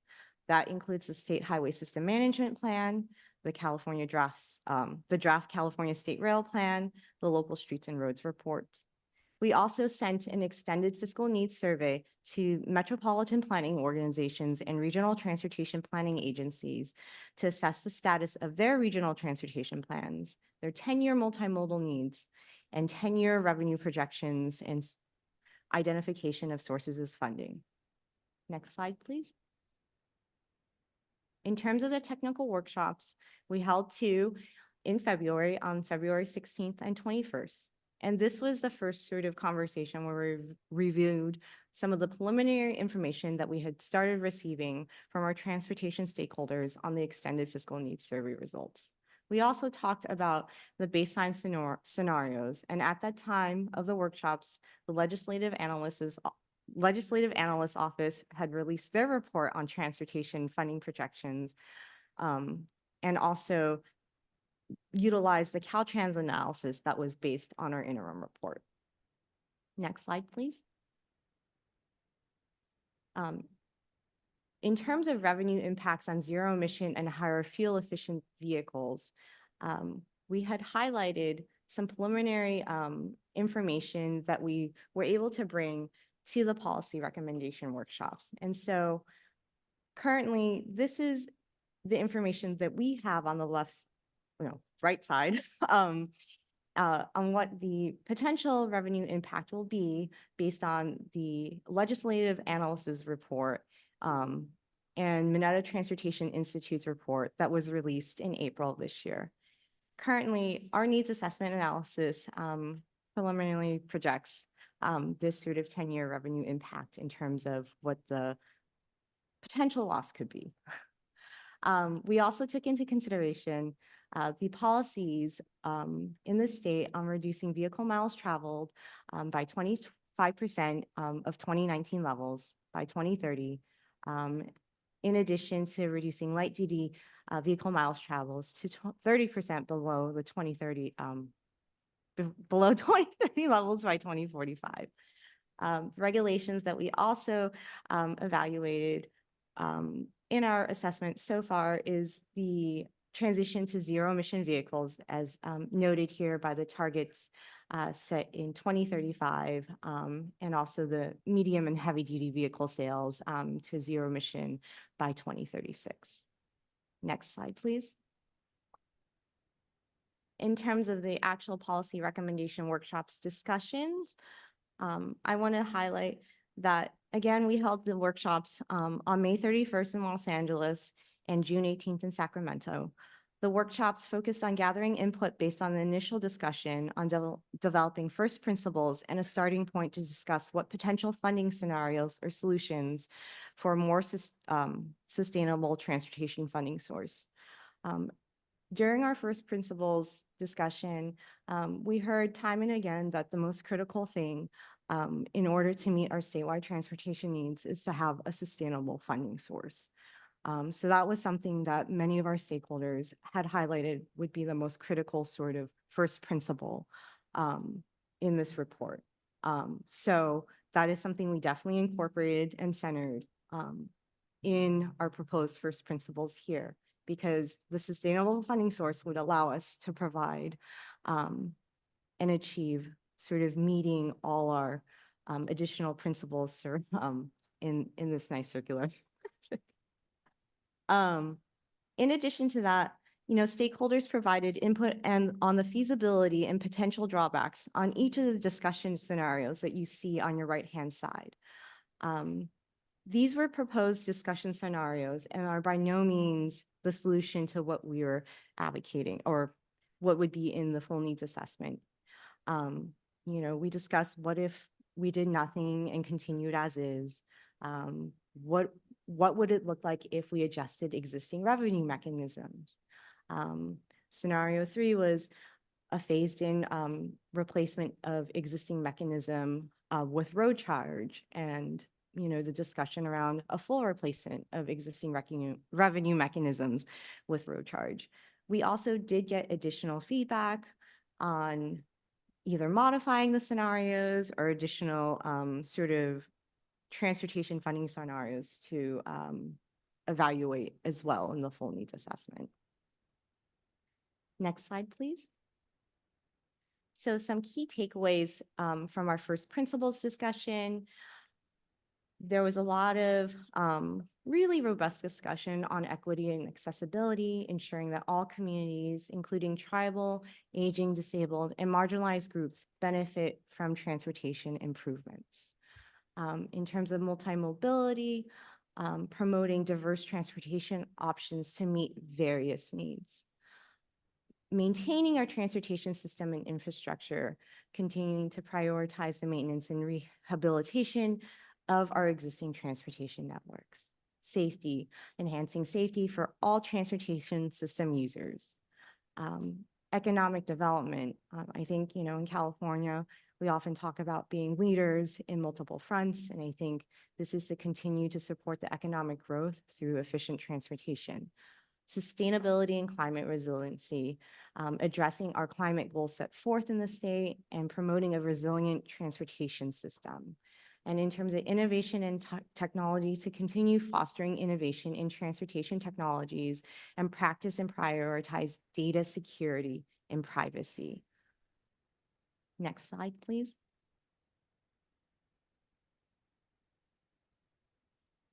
In terms of the key takeaways from our scenario discussions at the policy recommendation, fair implementation, emphasis on fairness, especially for varying driver patterns and vehicle weights, equity design, the need to for an equitable design and road charges, additional incentives, suggestions for incentives to encourage ZEV adoption, zero emission vehicle adoption.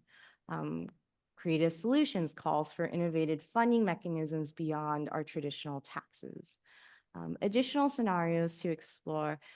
Several stakeholders highlighted sort of the possibility of streamlining existing funding and creating more flexibility. And I think we heard a little bit of that during Lori's presentation there. And exploring road charge for medium and heavy duty vehicles. In particular, I think the federal government is kind of piloting that side of the house currently. And so this is essentially input that we received during our policy recommendations workshops. Next slide, please. And I wanted to update you on the full needs assessment timeline.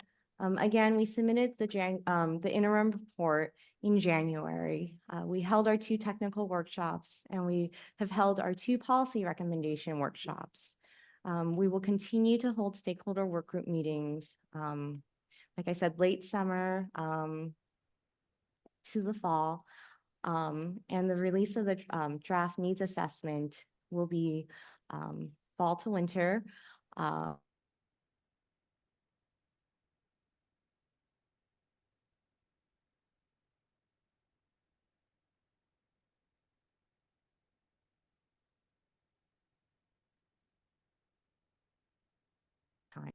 Next slide, please. That concludes my presentation on the status of the draft state and local needs assessment update.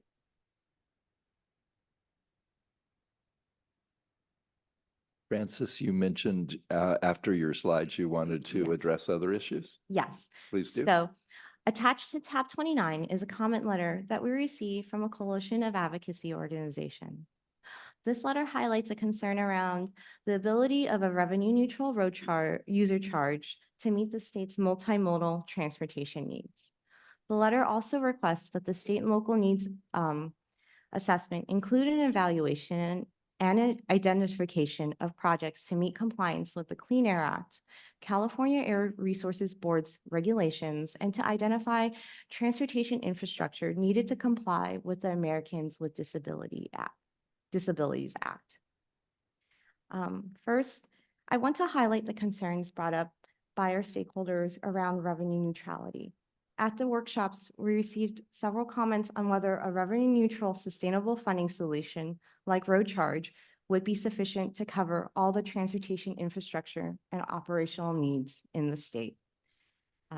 In short, a revenue neutral replacement to the gas tax will not be sufficient to address the funding gap that exists between our needs and our anticipated revenues. Replacing the fuel tax with a more sustainable source of revenue is, however, a vital first step to stabilize the state's primary revenue source, our fuel taxes. This would ensure that transit, roadway, and active transportation programs can continue to be operated, maintained, and delivered based on historical levels of funding. The 2025 state and local transportation needs assessment will also identify additional policy options for sustainable funding sources to address the funding gap between multimodal transportation needs and the revenue available in the next 10 years.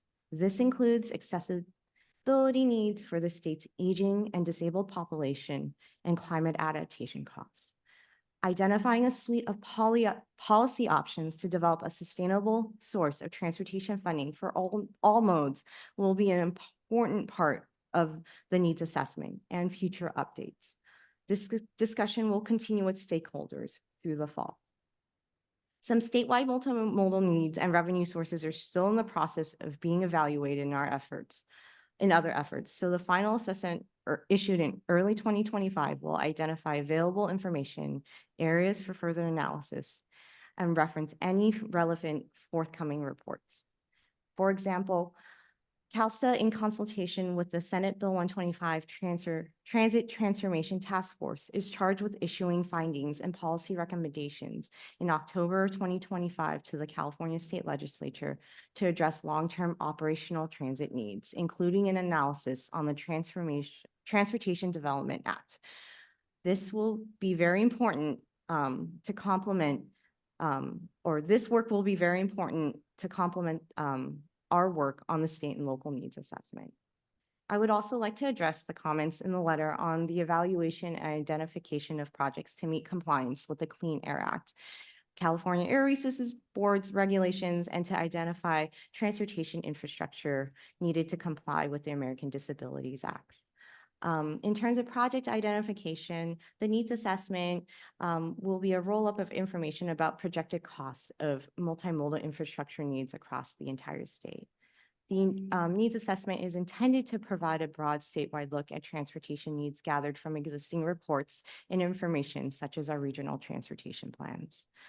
The assessment will not identify individual projects statewide. Project prioritization is done primarily at the regional and local level through the development of the regional transportation plans and by Caltrans through the inclusion of projects within the regional transportation plans. Engagement of the public is an important and required part of the regional transportation plan development. In terms of compliance with the Clean Air Act, metropolitan planning organizations are required to comply with the Clean Air Act when developing their regional transportation plans. Identifying investments needed to comply with California Air Resources Board regulations. The interim report has highlighted the California Air Resources Board's regulations that transportation agencies are required to comply with. This includes the Advanced Clean Cars Rule, the Advanced Clean Trucks Rule, In-Use Locomotives Rule, and the Innovative Clean Transit Rule. The full needs assessment will go into more detail on these regulations and available information that has been gathered on the potential costs to meet these requirements. Staff has met and will continue to meet with California Air Resources Board staff to discuss both the regulations and climate policies identified in the goals of the scoping plan. Identify investments needed to comply with the Americans with Disabilities Act. Staff have been participating in the Disability and Aging Community Living Advisory Committee's Transportation Subcommittee Group since November 2023 and are working with Caltrans and other interested organizations to incorporate information on the Federal Transit Administration's Senior Enhanced Mobility of Seniors and Individuals with Disabilities program into the full needs assessment. This information will help shed light on how transportation, particularly transit services, can be improved for seniors and people with disabilities. This includes both funding and operations. Include funding needs for accessible public transportation services. Staff have met with the California Transit Association, transit operators from around the state, and transit advocates to better understand statewide transit information gaps. The full needs assessment will include a discussion on challenges related to accessible transportation service needs and costs, and the limited information that may be available to us. In terms of the 2030 needs assessment, the needs assessment is required to be updated every 5 years. The Commission will have the opportunity to capture more specific and nuanced information around multimodal transportation infrastructure needs and revenues in the next update to this report and in future updates thereafter. For example, information related to the cost of ensuring climate resilient transportation systems statewide will develop further between the first and second iteration of this needs assessment. And with that, I conclude my responses. Francis, thank you. We will hear from the public first and then from colleagues on the dais. I'm looking back at Justin and Douglas. I don't have any cards of speakers in the room. Do we have any speakers online? Yes, at this time, I see 2 virtual hand raises indicating they wish to comment on the item. I'd like to first call on Jackson Ho. Thank you. Mr. Jackson, we won't start the clock until you start speaking. Can you hear me?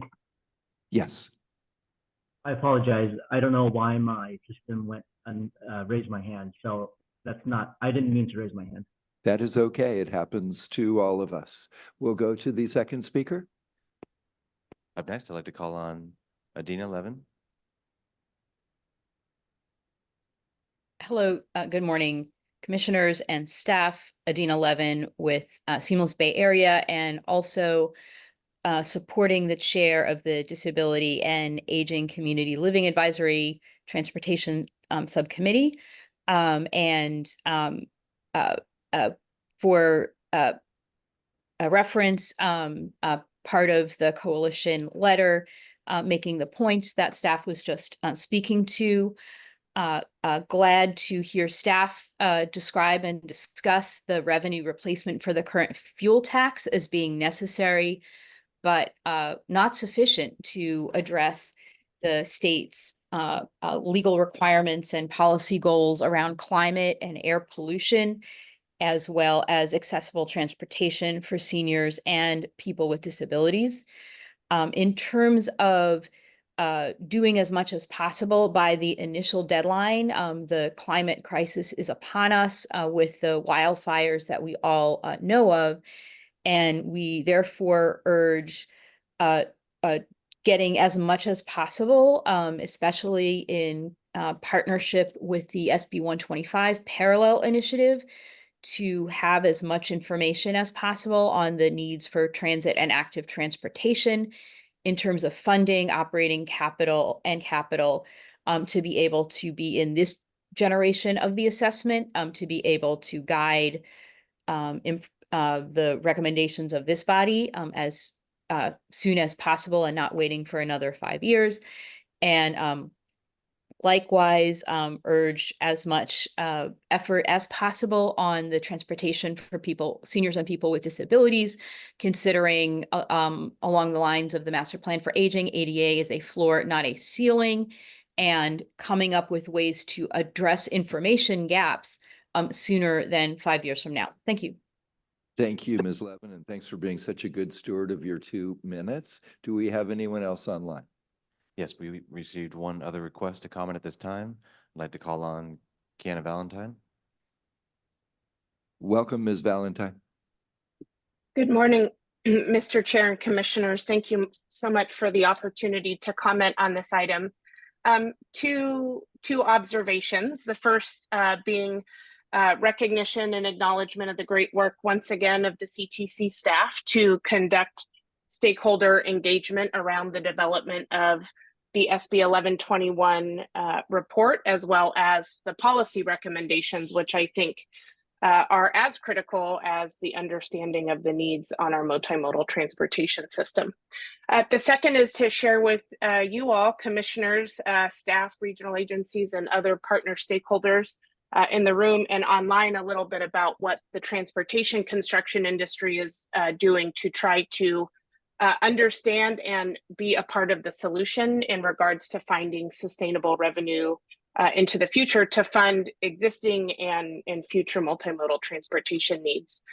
Specifically, we are working on a California-specific literature review and inventory of road funding tools, or I should say transportation infrastructure funding tools, multimodal transportation infrastructure funding tools available to help us address our needs. It will be an evidence-based evaluation of likely 7 different available revenue options. And perhaps there is an opportunity for us to present this information to the Commission at a future meeting. The report should be done around the end of November, early December, and we hope to engage stakeholders, policymakers in the intervening months to share with everyone what we are doing and to gather important feedback and input into that process.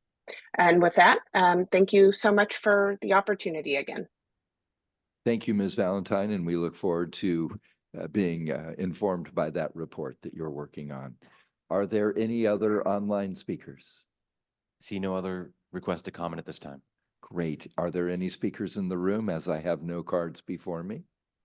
Seeing none, we are closing then the in-room and online speaker requests as we turn to the dais.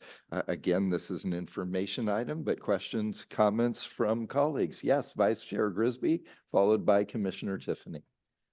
Commissioner Tiffany, why don't you go ahead of me, since you're often not seen over there.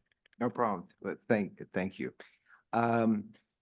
My question or comment, and I know you touched on this, Francis, an excellent presentation. Coming from my background, I suspect that we're going to have to, in order to meet the zero emission goals by 2035, we're going to have to provide increasing incentives. And I know you touched on this a little bit. Incentives both in terms of monies to reduce the cost of vehicles, to make sure they're competitive with the non-zero emission vehicles, and also to increasingly add money to infrastructure. And I know, we've been addressing that. I'm just curious, I mean, this is very much a moving target, because there's the projections for, as people are purchasing zero emissions vehicles, obviously that's reducing the gas tax, but also as we add incentives that may increase the adoption. Anyway, I guess with all those comments, I'm just curious, maybe you can go into a little bit more detail how you're handling that in terms of the needs assessment, how that impacts the budget and the money that's available for transportation as we have to put additional money into incentives and other things. I mean, that's kind of a involved question. I don't know if you understand exactly what I'm trying to get at. I think what you're asking, and to make sure I understand, is in order to meet our zero emission vehicle goals, especially on the passenger side, to continue offering incentives at the state level. And then second, how does that affect our ongoing sort of revenue, fuel taxes? And I know Keith kind of touched on that. So in terms of current incentives, I know Air Resources Board, correct, offers the discount, right? So I think Tanisha, it's funded through a different agency. Okay. And I don't know in terms of like. Maybe let's talk a little higher level to Commissioner Tiffany's question. So yes, there are incentives, and those incentives are rightfully so geared towards accelerating zero emission vehicle transition. The faster we get to the goals in the zero emission vehicle regulations, the more revenue will decline, right? Because we will be buying less gasoline. It is just a fact that we have talked about. As we look at the needs, as we start to project how revenue grows, what revenue looks like into the future, if we adopt faster zero emission vehicle regulations and we maintain the existing gas tax in its current form, the delta between the two will grow bigger. And so we will continue to have that conversation. One of the things that Francis also talked about, though, and some of the people who have commented on the needs assessment and how we identify whether the revenue source is revenue neutral, whether it is growing into the future, is the reality that the existing revenues, and SB1 said this in its adoption, do not meet 100% of the state's needs. And so we will have to look at how do we prioritize the needs. We will continue to focus on fix it first, safety, the things that we talk about here every day. Those will remain paramount and of crucial importance to the state of California as we look at these things. But some of the questions about how do we fill the remaining gaps, those will be questions that the legislature will have to wrestle with when they take up what this revenue, what replacement may come to create a more sustainable revenue source. Yeah, thank you. Yeah, it's going to be, it's a very dynamic, evolving process that we're going to be having to go through. And, but I'm confident, particularly with my colleagues to my right, heading up the road charge committee, that we're going to get it solved quickly. Oh, he's okay. I knew that. Thank you. Thank you, Commissioner. Thank you, Commissioner Tiffany. Vice Chair Grisby. Thank you, Chair. So can we go back to your sixth slide? It's revenue impacts of zero emission. Brandy's working on it. Thank you. Thanks for all the hard work, by the way, and working with the stakeholders and taking in their input. The feedback has been really good, I think, and everyone's been really like passionate about providing, the input and helping us so far in this journey too. Excellent. So I like this particular slide a lot, and my question revolves around this. So we know that the policies have an impact on revenue, but those policies also have a cost. And I assume that the regional transportation plans, if you were to roll them up, probably would not get to, I mean, I'm just assuming this, will not get to a 25% reduction in VMT. So what happens with the delta between what those regional transportation plans are able to roll up to and the CARP scoping plans kind of a goal of the 25% reduction in VMT? How would that be dramatized in your work here?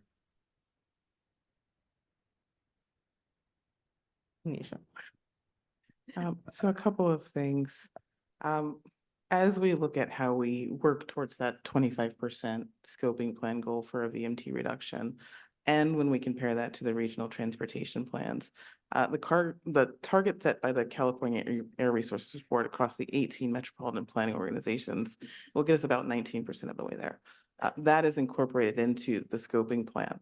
The important thing about when we talk about that 25% reduction is that 25% reduction is not just the metropolitan planning organizations. It is the entire state of California. It is what the state of California, what we are doing with our policies. It is what the metropolitan planning organizations are doing with their policies.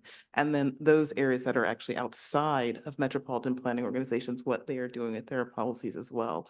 And so it's the cumulative input and output of those processes that gets us to the 25% as defined in the scoping plan. Yeah, thank you. That's helpful. But I still guess though that there might be a delta. So given that, how do we account for that difference? Because it sounds like, we may not know if we roll everything up, including the state plans. That maybe Michael might know. I don't know, but I'm still wondering what happens if we don't hit the 25. So and how do we showcase that we need additional dollars to hit the 25? So appendix, Bridget, do you remember which appendix in the scoping plan? I think it's appendix M.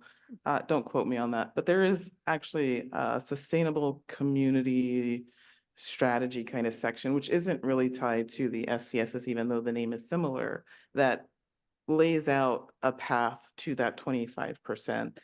There are a lot of different policies, a lot of different policy recommendations. And so as we look at what's in that appendix, as we implement those different pieces across all of our different agencies, we will start to ask that question of, are we on track and steer the ship?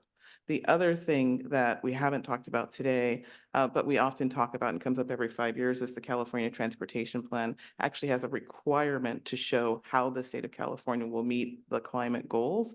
And so you will also see within the larger policy document of the California Transportation Plan, how the state will reach its goals and meet the scoping plan goals as well. That's great. So I guess the crux of my question is, are we going to assume pricing is going to help us with that as we do this needs assessment, or are we going to assume we need to build our way out of it until there's edification on the pricing strategy? So I think when we look across the state, we see varying funding scenarios and varying funding strategies. And so in some regions, we do look at pricing, we look at roadway pricing. In other regions, you may see that to Francis's point about what is going on the federal side of the conversation, it is not just in the state of California that zero emission vehicles are causing revenues to decline. And so as we look at these different pieces, I think we're going to have to keep talking about that question of what role and what does a sustainable funding source look like in meeting our climate strategy goals, because part of the answer, well, the answer to that will come from the legislature. And so whatever iteration or scenario that the legislature takes up when they take the question up, we will have to pivot based on what comes out of that process. It may meet all of our needs, it may not. But that's a big question mark that we have before us right now as a policy question. All right, great. Thanks a lot. That's really helpful. Yeah. In my own mind, I kind of think about pricing as, I know it affects VMT, but since we don't know where we're going with that, in my mind, I keep on thinking about the need side of this. How do we build public transportation, promote ATP, et cetera, to get to that 25% reduction in VMT? And then if we have a pricing solution that is coordinated, that leads to us hitting the 25 without doing that, that's a different story. But that's just where my mind is. Thanks a lot. No, thank you. Vice Chair Grisby, thank you for your thoughtful remarks. Do we have any other commissioners on this information item? Francis, thank you again for the work you're doing, your teammates, and your outreach to our stakeholder communities throughout the state. I know a lot of you were probably aware that at 10:30, I had hoped to provide everyone with a bio break of 15 minutes. So my apologies for being 31 minutes late on that goal, but we are going to go ahead and take that 15-minute break for you to stretch your legs, network, and have a bio break. We'll be back at 11:16. Thank you.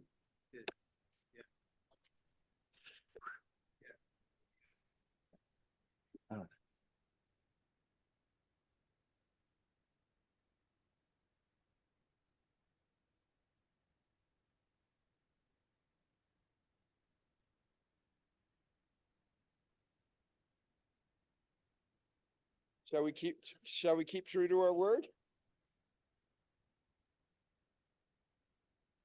Hello, colleagues and stakeholders. It is 11:16. We're going to stay true to our word and do our best to respect and honor your time and all the other competing demands on your time. So we are going to restart with item 70, a presentation of the draft State Route 710 Local Alternative Transportation Improvement Program Guidelines. Teresa, this isn't your last time to appear before us today, is it? That is right. And you know what? I was kind of reflecting that, having a reduced program like the ATP, it is just so much work. And that is I'm not very happy over that my last meeting, we're having to deal with it. And it just kind of reminded me from the 2016 STIP also that we had a negative STIP. And that was also very, very painful and brutal. But anyways, so before I get started though, I do want to acknowledge my team. Lori, Casey, let me see, I have to write it down. Elika, baby Luca, I have to say that. Anya, Rebecca, Kat, Beverly, I'm still going to include you because it's recent, and Jaden now, Emma, they're amazing. They are amazing. They are the smartest, the most professional, and you are in really good hands. And you've heard from the speakers how engaged and involved they are, and they go far and beyond just to get the work done. And you only see a little glimpse here, but behind this, it's hours, weekends sometimes, and nights. So I really want to acknowledge my team. Thank you. Thank you. And of course, my fearless leaders, Paul, Tanisha, they are wonderful. And their leadership is incredible. And, the maestro, sometimes we're off tune. She gets us back. And I really, really appreciate that. And my other coworkers, colleagues, made great friends, learned a lot. The smartest people. These are the smartest people we have here, okay? So, but you know what? Caltrans. I came from Caltrans. I started my career with Caltrans, so I bleed a little bit orange, okay? Very little though. Yeah, wonderful people too, great people to work with, and of course my regional partners. Without them, we wouldn't be able to do this. So, anyways, thank you for allowing me to go on this. But anyway, so item 70 is an information item. Okay, Brother Chair, just real quick. So this is literally like your Yes, last Commissioner formal presentation yes, for the CTC. yes. I hope you enjoyed me in another celebration of Teresa and her service to our great state. Huh? Oh, thank you. Thank you, thank you. Thank you so much.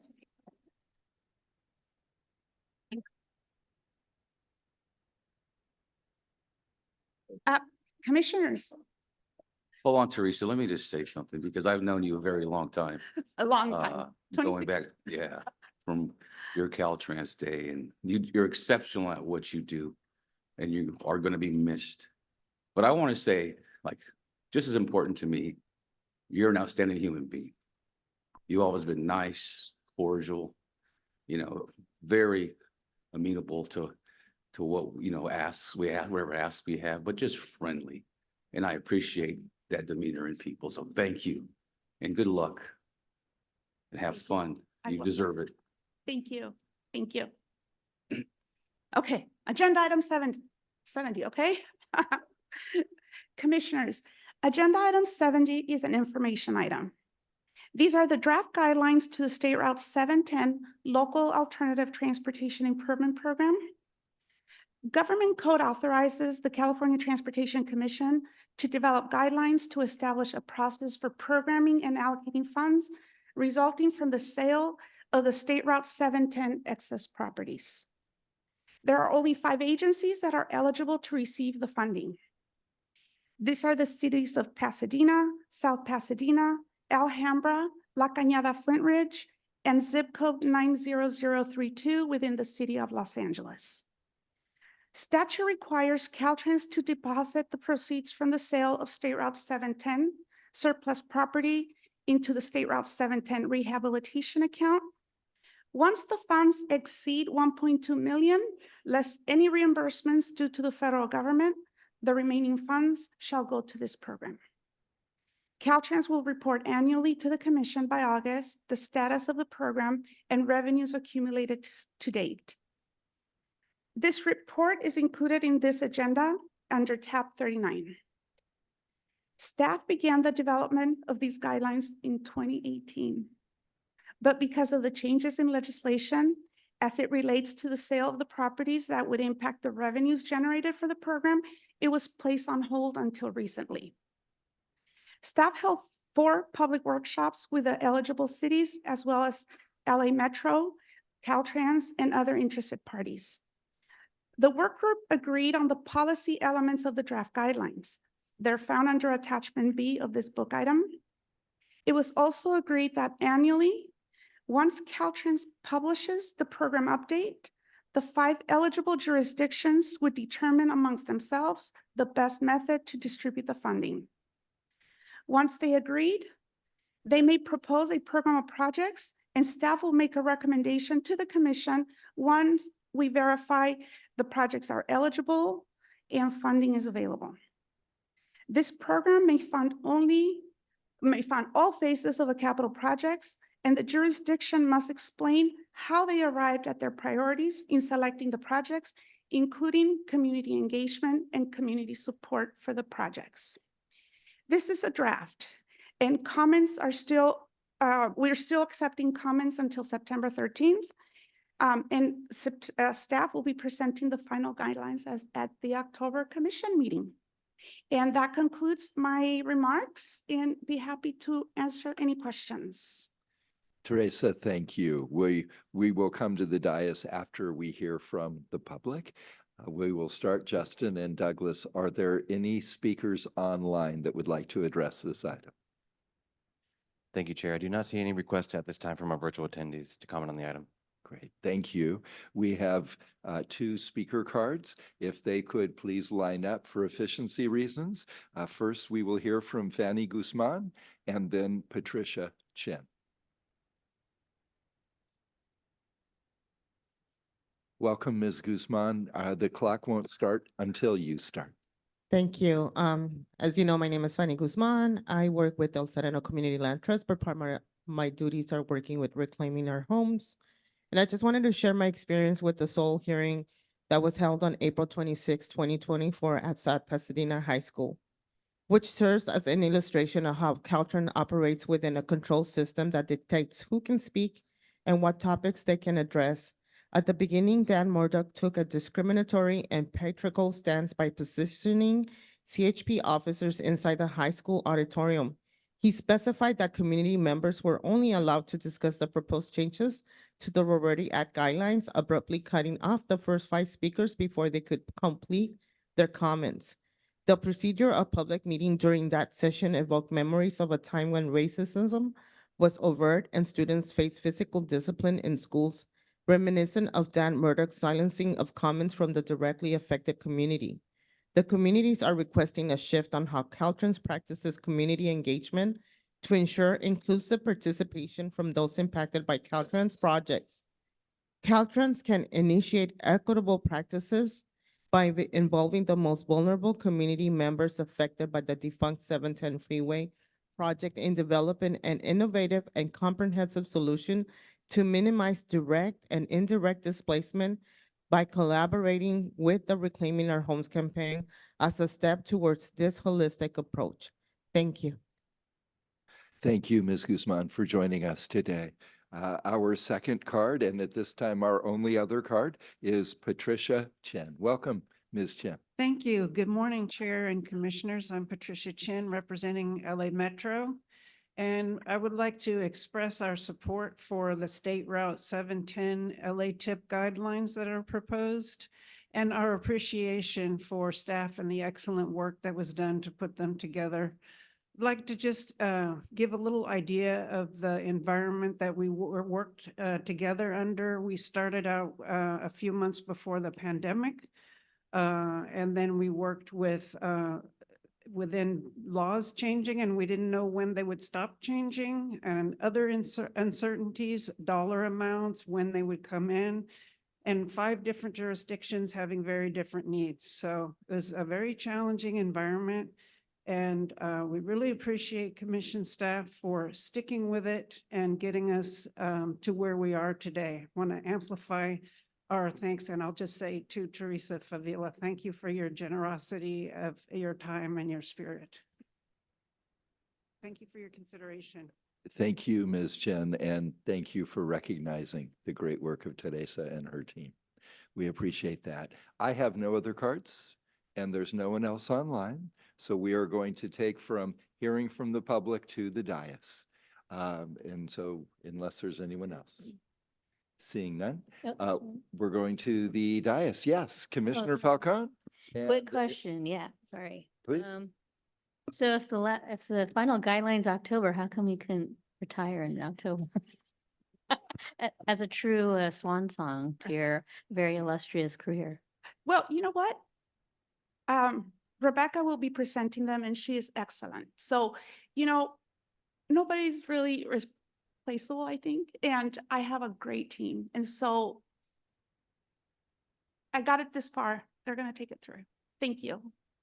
It was just a selfish question. So. There's no reflection of your team. We know they are excellent, but you will be missed. Thank you. That was her nice way, Commissioner Falcone, of saying, please let me retire. With you, it's refire. It's not retire, because you're going to be fired up to do whatever is next in your life. And Commissioner Gardino, you and I started almost at the same time. We've been at the commission almost the same time, 2006, right? I was appointed on Valentine's Day, February 14th of 2007. Oh, okay, okay. Yes. Almost. Yeah. Thank you again. Any other comments on tab 70 or questions by commissioners? Thank you again, Commissioner Bradshaw, for leading us in recognizing and thanking our dear colleague and friend, Teresa Favila. And if I had a different microphone, I would drop it, but. Mic drop, mic drop. Wonderful. Thank you.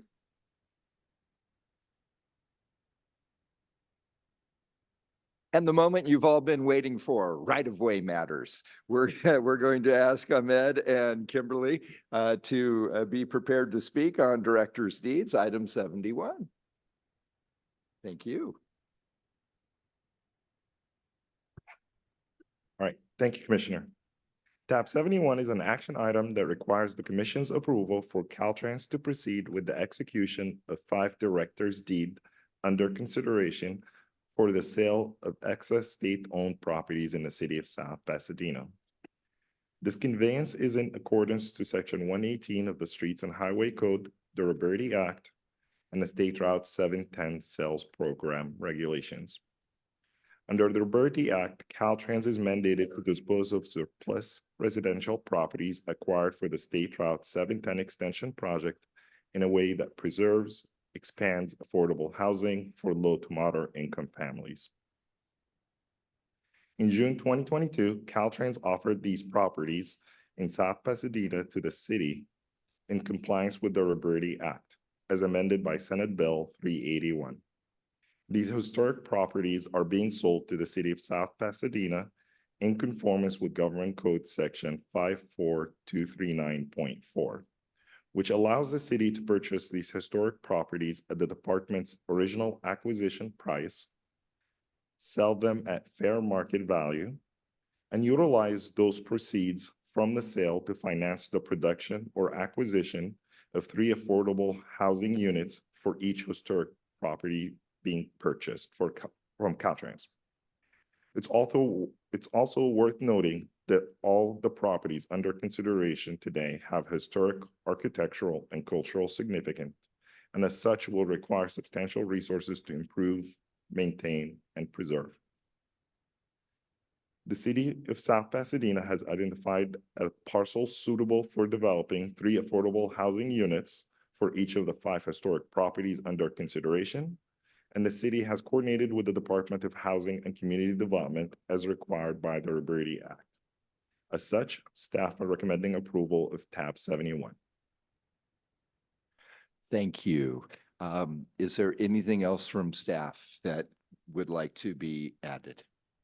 I don't see Kimberly here from Caltrans. No, Caltrans is available to answer any questions. That's wonderful. Thank you. I didn't want to be disrespectful if they wanted to make opening comments. We do have 5 cards in my hand, but I want to check online first. Justin, do we have anyone online who would like to address this item? Not seeing any requests at this time from our online attendees. Great, thank you. And if these 5, if the first 3 could line up as we hear from these 5 people, that would be great. We're going to start with Sandra Saucedo, followed by Aminta Aveles, followed by Tina Moreno. And we will not start until you start. Sandra, welcome. Hello. Hola, buenos dias. Hello, everyone. My name is Sandra Saucedo. I am coming here to you from Tongalan, otherwise known as El Sereno in District 7. And so this is not the first time I've been here. I've seen you guys in other sectors. And so the ask here is that pretty much we have been going over the same thing, which Caltrans has been refusing to meet with the Reclaiming Our Homes campaign because they tell us, well, you guys are in litigation because we do have UD cases pending that HACLA has filed. This is the 4th unlawful detainer that they have filed since our master lease expired. However, we did find out that from the Office of Administrative Law that there is no regulations for this master lease. And so we met with HACLA Wednesday this past Wednesday. And so they say to us, this is what Caltrans is asking. Vacate the people so that they can return the homes and therefore dispose of the homes.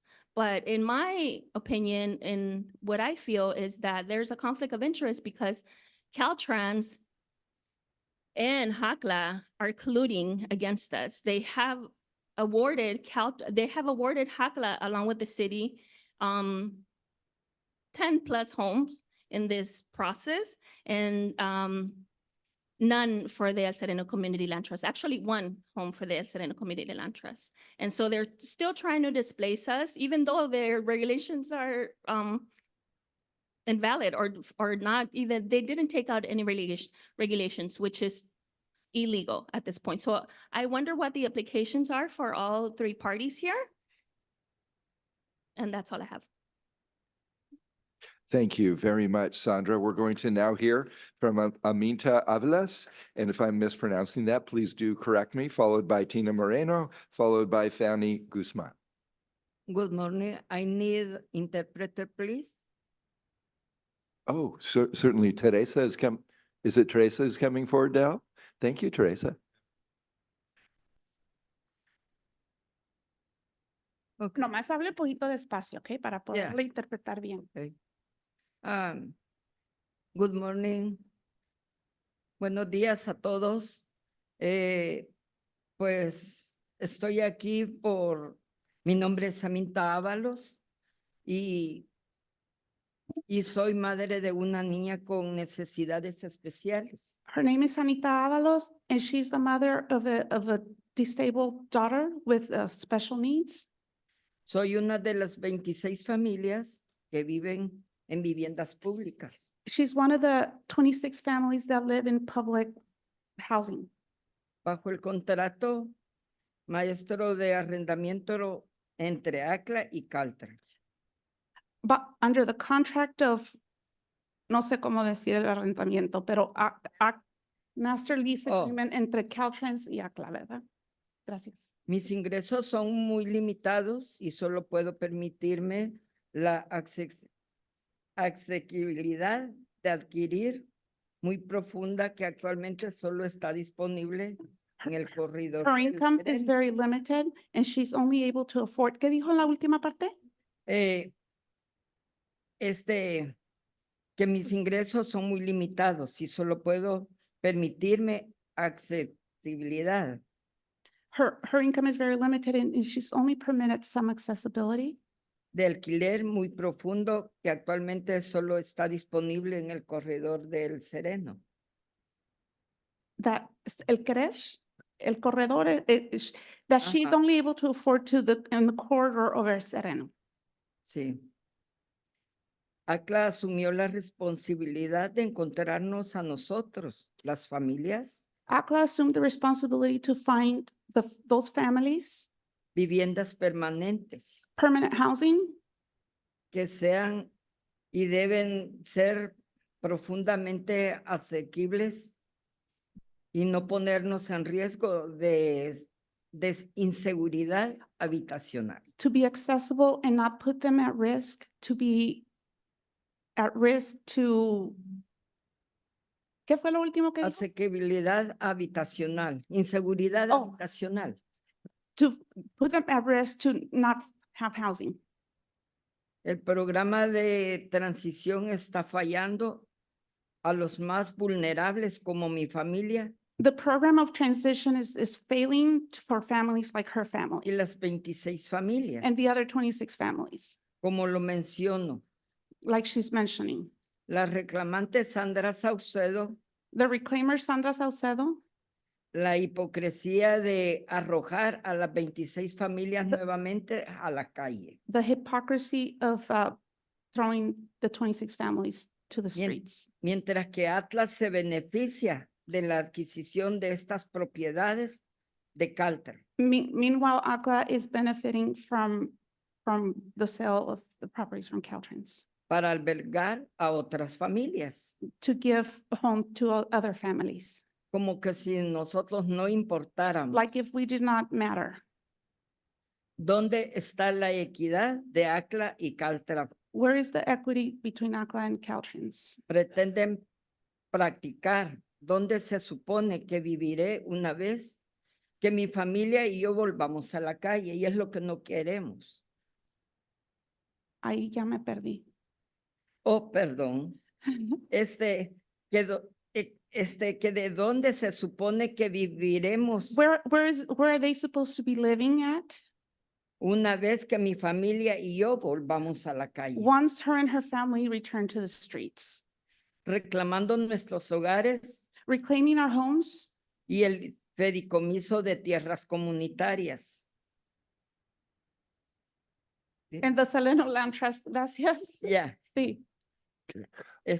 perdón. I'm gonna ask for one more minute on the clock so that we can allow you to complete your comments and have them translated. Is that possible to set the clock for one more minute?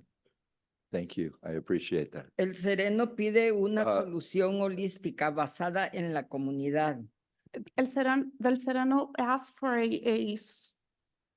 Pedimos humildemente que trabajen con nosotros they humbly request that they work with them para crear una alternativa to create an alternative a los procesos punitivos actuales que causa daño emocional, to the process, the united process that are Mental. creating emotional distress y físicamente como estoy en un estado de estrés profundo. and in a constant state of stress. In a constant state of stress, that's what they are right now. Un estrés que no me deja ni dormir, That it doesn't even allow me to sleep, de solo pensar en dónde voy a llevar of a only mi thinking hija a vivir. where I'm going to take my daughter to live. Y la verdad, honestamente les digo, nosotros tenemos, And the somos reality, personas de muy bajos recursos, no podemos pagar alto costo de vivienda. we are a very low income and we cannot afford to spend a lot of money in living. And that is our time. Okay. With the extended time as well. La comisión le dio más tiempo para que pudiera decir todos sus comentarios que tenía que decir. Por lo regular son 2 minutos, a usted le Sí. ofrecieron más. Bueno, yo les estoy altamente agradecida It's very y grateful. esperamos respuestas a todas nuestras And necesidades. she would like a response to all their needs. Por favor, gracias. Please. Que tengan un bonito y bendecido día. Have a blessed day. Feliz. Thank you. We are next going to hear from Tina Moreno, then Fanny Guzman, and then Council Member Janet Brown. Yes, hi, my name is Tina Moreno, and I would like to first say, I heard your guys' loss yesterday, and I was very sorry for hearing that. I also have lost 60 family members and friends throughout the pandemic. So I wanted to say, sorry for yesterday.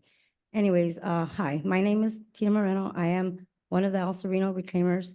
I am one of the 26 family members that are part of the Caltrans and HACLA Master Lease Agreement, a program that was created to find holistic solutions to house us permanently. I am a former Caltrans tenant that was illegally and violently displaced from my home in El Sereno corridor. Caltrans sold my home of almost 20 years to San Gabriel Habitat for Humanity instead of offering me the first right to acquire the property. Caltrans claims to practice equity in their visions and missions statements, but clearly there is no equity in the process. The agency works with the most vulnerable, impact directly and indirectly by their actions. The Roberti Act gives me and the 26 family the right to remain in our community and in our homes, but the illegal master lease agreement between Caltrans and HACLA is placing us in a high risk of being homeless again and losing our lives in the streets. We the reclaimers have been successfully in transforming ourselves in our homes. There are multiple options that Caltrans has to offer to us in holistic manner to prevent us from being homeless again. Caltrans can start by breaking off the master lease agreement with HACLA and release HACLA from evicting the 26 families to the streets. Thank you again. Ms. Moreno, thank you. Fanny Guzman, followed by Councilmember Janet Braun. I would like to just ask if Caltrans as a state agency is aware that no regulations were filed at the Office of Administration to validate the master lease agreement with HOCLA. I would also like to ask the California Transportation Commissioners if they would consider looking into this matter and assessing how the agency continues to operate with rhetorical, racist policies that hurt our communities of Black, Indigenous people of color.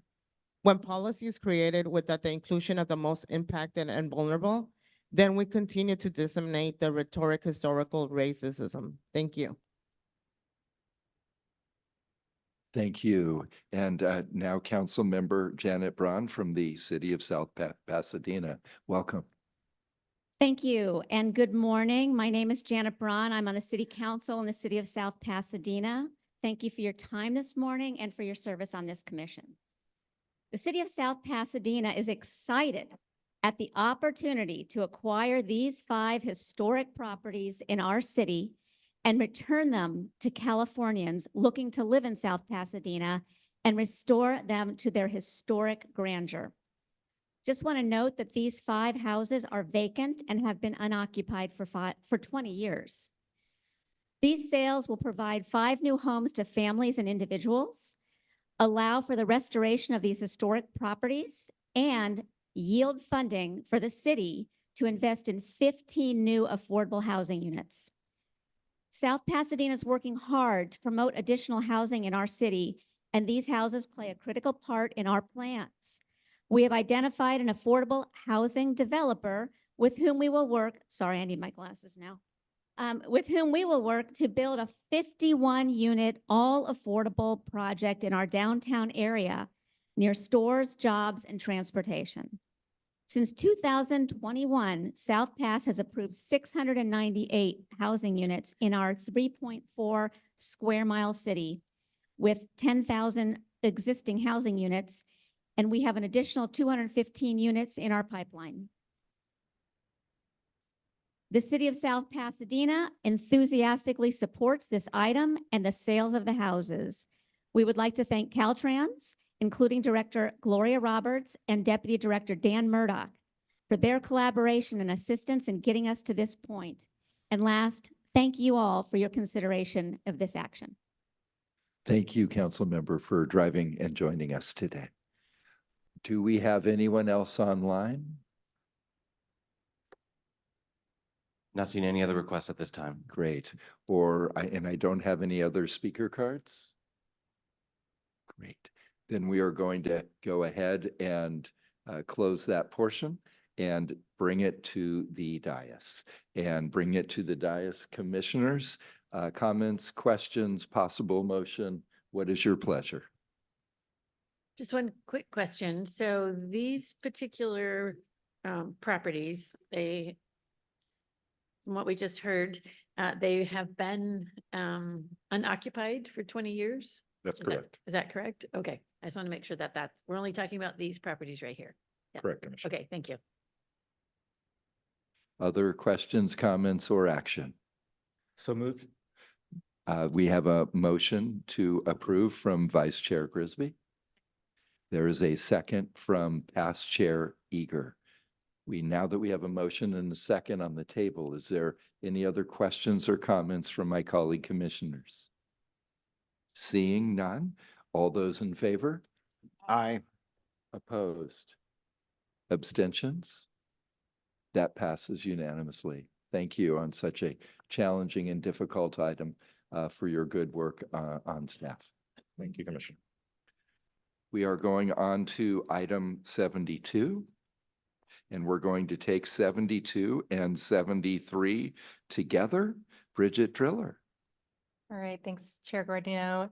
Commissioners, tabs 72 and 73 are action items to accept the final environmental impact reports for the North Esplanade reconstruction project and the District 5 maintenance station and equipment shop relocation project, and to approve these projects for future consideration of funding. Staff has reviewed these requests and recommends approval. Bridget, thank you on both items. South Esplanade, is that in the city of Chico? It is. Ah, good. I went to school there. Remember the Esplanade well, but we'll save that for another time. Are there any online speakers on 72 or 73? Not seeing any requests from any online speakers on this item. Great, and I do not have any cards in my hand. If there are no speakers on this item, it's coming to the dais. Yes, Commissioner Tiffany. Yes, thank you, Chair. Bridget, I just, a question about on 72 for the North Esplanade project. I'm just curious as to why there's been such a long delay. It seems like if I read it correctly, the initial final EIR was 2005, so we're talking about almost 20 years later. I'm just curious why it took so long and how we got here.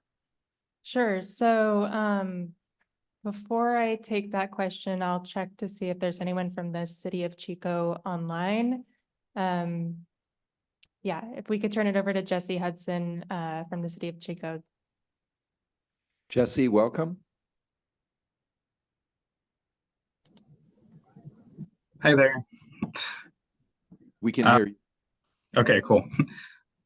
So this is the FEIR was for more than just city infrastructure. It's a kind of a long-term area plan, including private development, opportunities. So these plans take often many decades to build out as the economy grows and developers come to develop areas. And as there's a need for the city to start implementing our projects, and as we find opportunities for funding, that's when we will start building our roads. So there wasn't previously a need to do a project like this, and now we found some funding, and now we're finding a need to build this out. So I don't know if that makes sense. It does. Thank you for the further explanation. Colleagues, anyone else who would like to ask questions or comments on this item? And we would be looking for a motion on both 72 and 73. Motion to approve both. I'll second. Motion to approve by Commissioner Bradshaw, seconded by Commissioner Tiffany. Any questions on the motion and second? Seeing none, all those in favor? Aye. Opposed? Abstentions? Seeing none, that passes unanimously. We are now going to take tab 74 through 79 together. Tim Sobelman. Thank you. Commissioners, I will be taking tab 74 through 79 with a recommendation at the end. Please note there's a yellow replacement item for tab 75 as identified on the change list. Tab 74 through 79 are initial allocations that exceed the programmed amount by more than 20%. These initial allocations total $115,573,000 for the plan specification and estimate, right-of-way support, and construction support and capital phases. These allocations represent an amount of $30,670,000 over the programmed amount for those phases. Staff has reviewed the projects and the book items for tabs 74 through 79 and recommends approval. Tim, thank you. We're going to ask Justin if there are any speakers online for any of the items, tab 74 through 79. Thank you, Chair. I do not see any requests at this time for any of the listed items. Douglas, I don't have any cards. Is anyone in the room interested in addressing 74 through 79?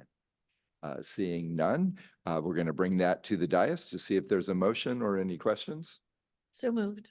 There's a motion by immediate past Chair Eager. Is there a second? Second by Commissioner Bradshaw. Questions? Seeing none, all those in favor? Aye. Opposed? Abstentions? Items 74 through 79 are approved unanimously. We're moving on to items 80 through 84, which we are going to take together. Tim Sobelman. Commissioners, I'll be taking tabs 80 through 84 with a recommendation, together with a recommendation at the end. Please note there are edits to tabs 80 and 83 as identified on the change list. Tabs 80 through 84 are all supplemental fund allocation requests for pre-construction support phases. These allocations total $12,415,000 over the previously allocated amounts for these phases, not including any prior supplemental or delegated G12 funding already received for these phases. Staff has reviewed the projects and the book items for tabs 80 through 84 and recommends approval. Thank you. Justin, do we have any speakers on any of the items 80 through 84? I do see a hand raised at this time. I'd like to call on Julie Golden. Hello, my name is Julie Golden. I was born and raised in Mendocino County. I'm a Hopland business owner, farmer, and chair of the Hopland Municipal Advisory Council. Today, I'm asking for the support to approve the CTC funding for the Downtown Hopland ADA Improvement Project. 9 years ago, our community began working with Caltrans and was the reason I formed the Municipal Advisory Council. We have a public utility district in Hopland with a volunteer board which oversees the delivery of water and sewer services to only 236 ratepayers. We have tried unsuccessfully to receive funding to be able to contribute to this, and our community is severely lacking in funds. This project would be a key to economic development and helping create jobs for local residents, increasing revenues for our small business, because it will improve the grade in Hopland. It will allow us to be able to traverse from east to west and use a larger parking lot for people to stop. Currently, it's really in shambles. 101 bisects our small town of Hopland, and we have over 20,000 cars that go through there each day. And I really would appreciate you considering this. Our community is very in support of this. We've had many meetings, and we're really behind this Caltrans project. And I respectfully request that you approve the funding and allow this to proceed. Thank you very much. Thank you, Ms. Golden.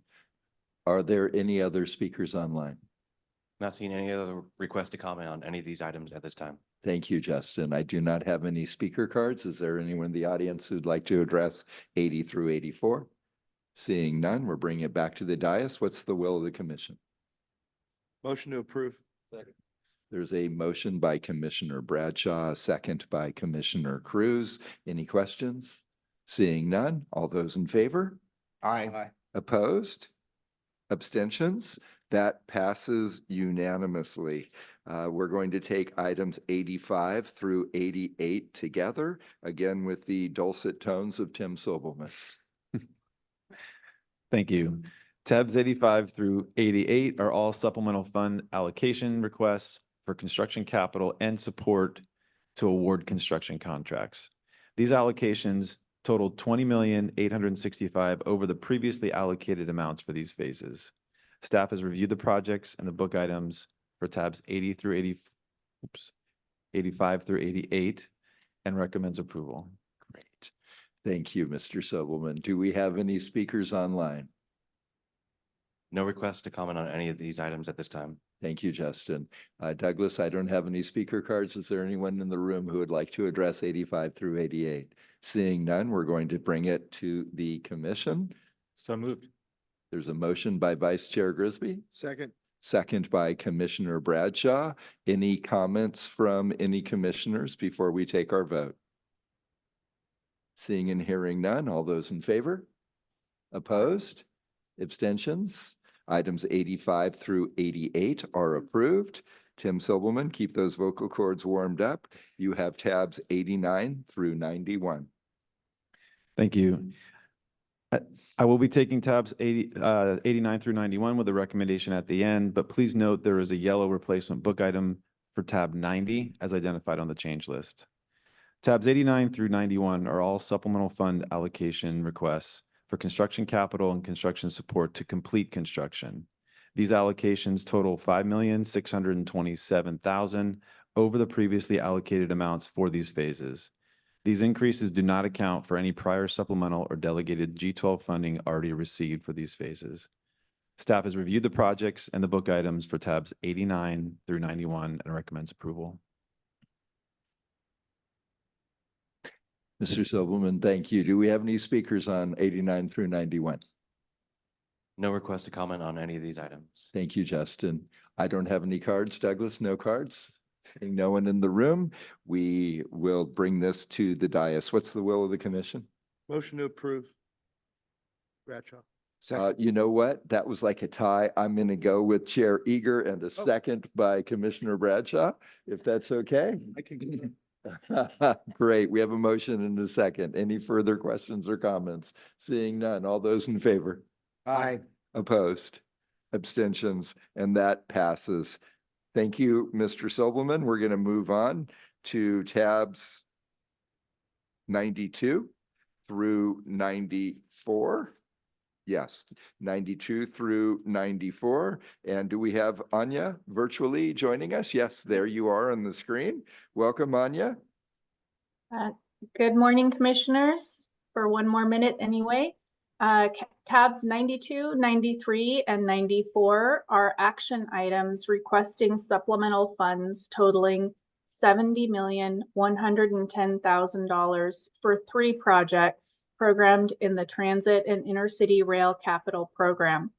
Staff has reviewed these requests and finds them consistent with the Transit and Intercity Rail Capital Program allocation policy and program update. Staff recommends your approval of tabs 92, 93, and 94. And thank you for joining us remotely. Let's find out if there are questions online or in the room. Justin and Douglas? No request at this time from our virtual attendees to comment on the item. Great. And I have no speaker cards. So I will assume that we are just bringing this back to the dais. Commissioners, what is your pleasure? Yes, Commissioner Tiffany. Thank you, Chair Gardino. Item number 92, although I'm certainly in support of doing whatever is possible to get the ridership of BART, the Bay Area Transit, which is near my home, get it going. But I'm curious, in the comments, and the reason for this $40 million supplemental request are because the trips are currently as 43% of pre-COVID ridership.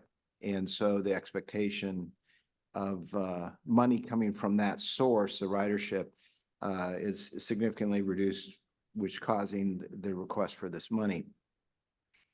To me, it begs the question, and this is my question, is what are the projections going forward for ridership with BART? I know that it's been a tremendous struggle to see ridership return to pre-COVID levels. And I think part of it has to do with reliability of BART, which I think this extra money sounds like we'll address. But there's also been safety concerns, a whole myriad of problems with BART. So I'm supportive, but I'm also curious as far as how the expectations are that the ridership is going to be built back up to make this ultimately make sense for this $40 million. Thank you. Thank you. Would anyone on staff like to comment on that? I would ask if there are any Caltrans staff in the room who can answer the question, or a representative from BART online. Otherwise, I'm happy to get back to Commissioner Tiffany on this. And maybe just to add something, so we can definitely get back to you, Commissioner Tiffany. I would recommend we continue to move forward with the item, though. There are a couple of things that we do know right now. We know from Michael Pimentel's presentation yesterday that transit operators are consistently and constantly reinventing themselves to try to get those riders back. Although we don't have the numbers, we know that it is an active situation because we have the 125 Transit Task Force. We have a lot of different efforts. BART participates in that task force as well. But over the long term, if the ridership doesn't return, we will start to see cuts to transit service. And so every transit agency within the state of California is dedicating significant resources. The other thing that we heard from Michael yesterday that I think talks a little bit to this, and really this jigsaw puzzle that transit transit operators play is that in the short term, a transit operator may have an operations issue that they are using their flexible funds to then move towards maintaining their operations. And in the short term, and as an example here, the state may bring in additional capital funds to keep the agency solvent as they are bringing back transit riders. And so I think that's some of the things that we're seeing here is that jigsaw puzzle. But the writers will come back. The question is how and when and which strategies do you use? And that's something that I am certain BART is looking into as well. Okay, thank you. And again, I'm certainly supportive of this and don't want to delay the vote on it, but it is a very big issue in the Bay Area. And being down here in San Diego, I know that they've seen a lot of success with ridership coming back. Obviously, it's a different area, different animal. But I would like to hear more about what the plans are going forward in order to get the ridership back to the levels that it needs to be to sustain, the entire system. Okay, we can Thank do you. that, and we can coordinate a briefing with BART and yourself and any other commissioners that may want to hear a little bit more about those details. Great, thank you. Thank you, Commissioner Tiffany. Vice Chair Grisby? I just wanted to comment, and also I'd like to make a motion to move this. I'll make the general comment that San Francisco has reinvented itself many times in the past. It has been knocked down before and it will come back. And we do want to have our infrastructure in place for when we do have that booming economy back. And all those riders that need to go downtown or wherever they're going to head to, that we have our infrastructure in place. So I think it's a smart move and I like to move this item. Thank you for your firsthand experience and knowledge. And the motion, do we have a second? I'll second that. And I believe Commissioner Tiffany barely beat you to the buzzer on that one, Commissioner Falcone. We do have a motion and a second. And building on Mr. Pimentel's comments yesterday and the comments of Vice Chair Grisby as well. Remember what a good thing it was when a transit agency had such high fare box return. And BART had nearly an 80% fare box return. Caltrain on the other side of the peninsula had a very robust 70 to 75% fare box return. They're down now because work patterns have changed during the pandemic, to be sure, and as we continue to come out of the pandemic. And yes, they, like all of us, will need to adjust. We need to help provide that time as they adjust. And I love the suggestion of Executive Director Taylor at the request of Commissioner Tiffany that we do be briefed by BART. I would suggest that we add Caltrain commuter rail service in the 3-county peninsula corridor to speak with us as well. We're going to be better if we try to get through these challenging times together and not penalize systems that had such robust fare box returns. Speech over. Any other comments? All those in favor? Aye. Opposed? Abstentions? That passes unanimously. Anya, thank you for joining us remotely today.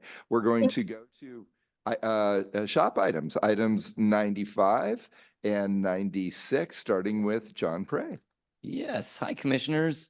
95, excuse me, is an action item to approve amendments to the 2024 shop. There are a couple changes on the change list for this item. With those changes, these amendments will add 25 new projects to the 2024 shop and will also revise 27 projects that are currently programmed in the 2024 shop. All 25 of the new projects are coming from reservation programs, which means that there's funding that was already reserved ahead of time for these new projects in the program. So with that, that takes care of 95.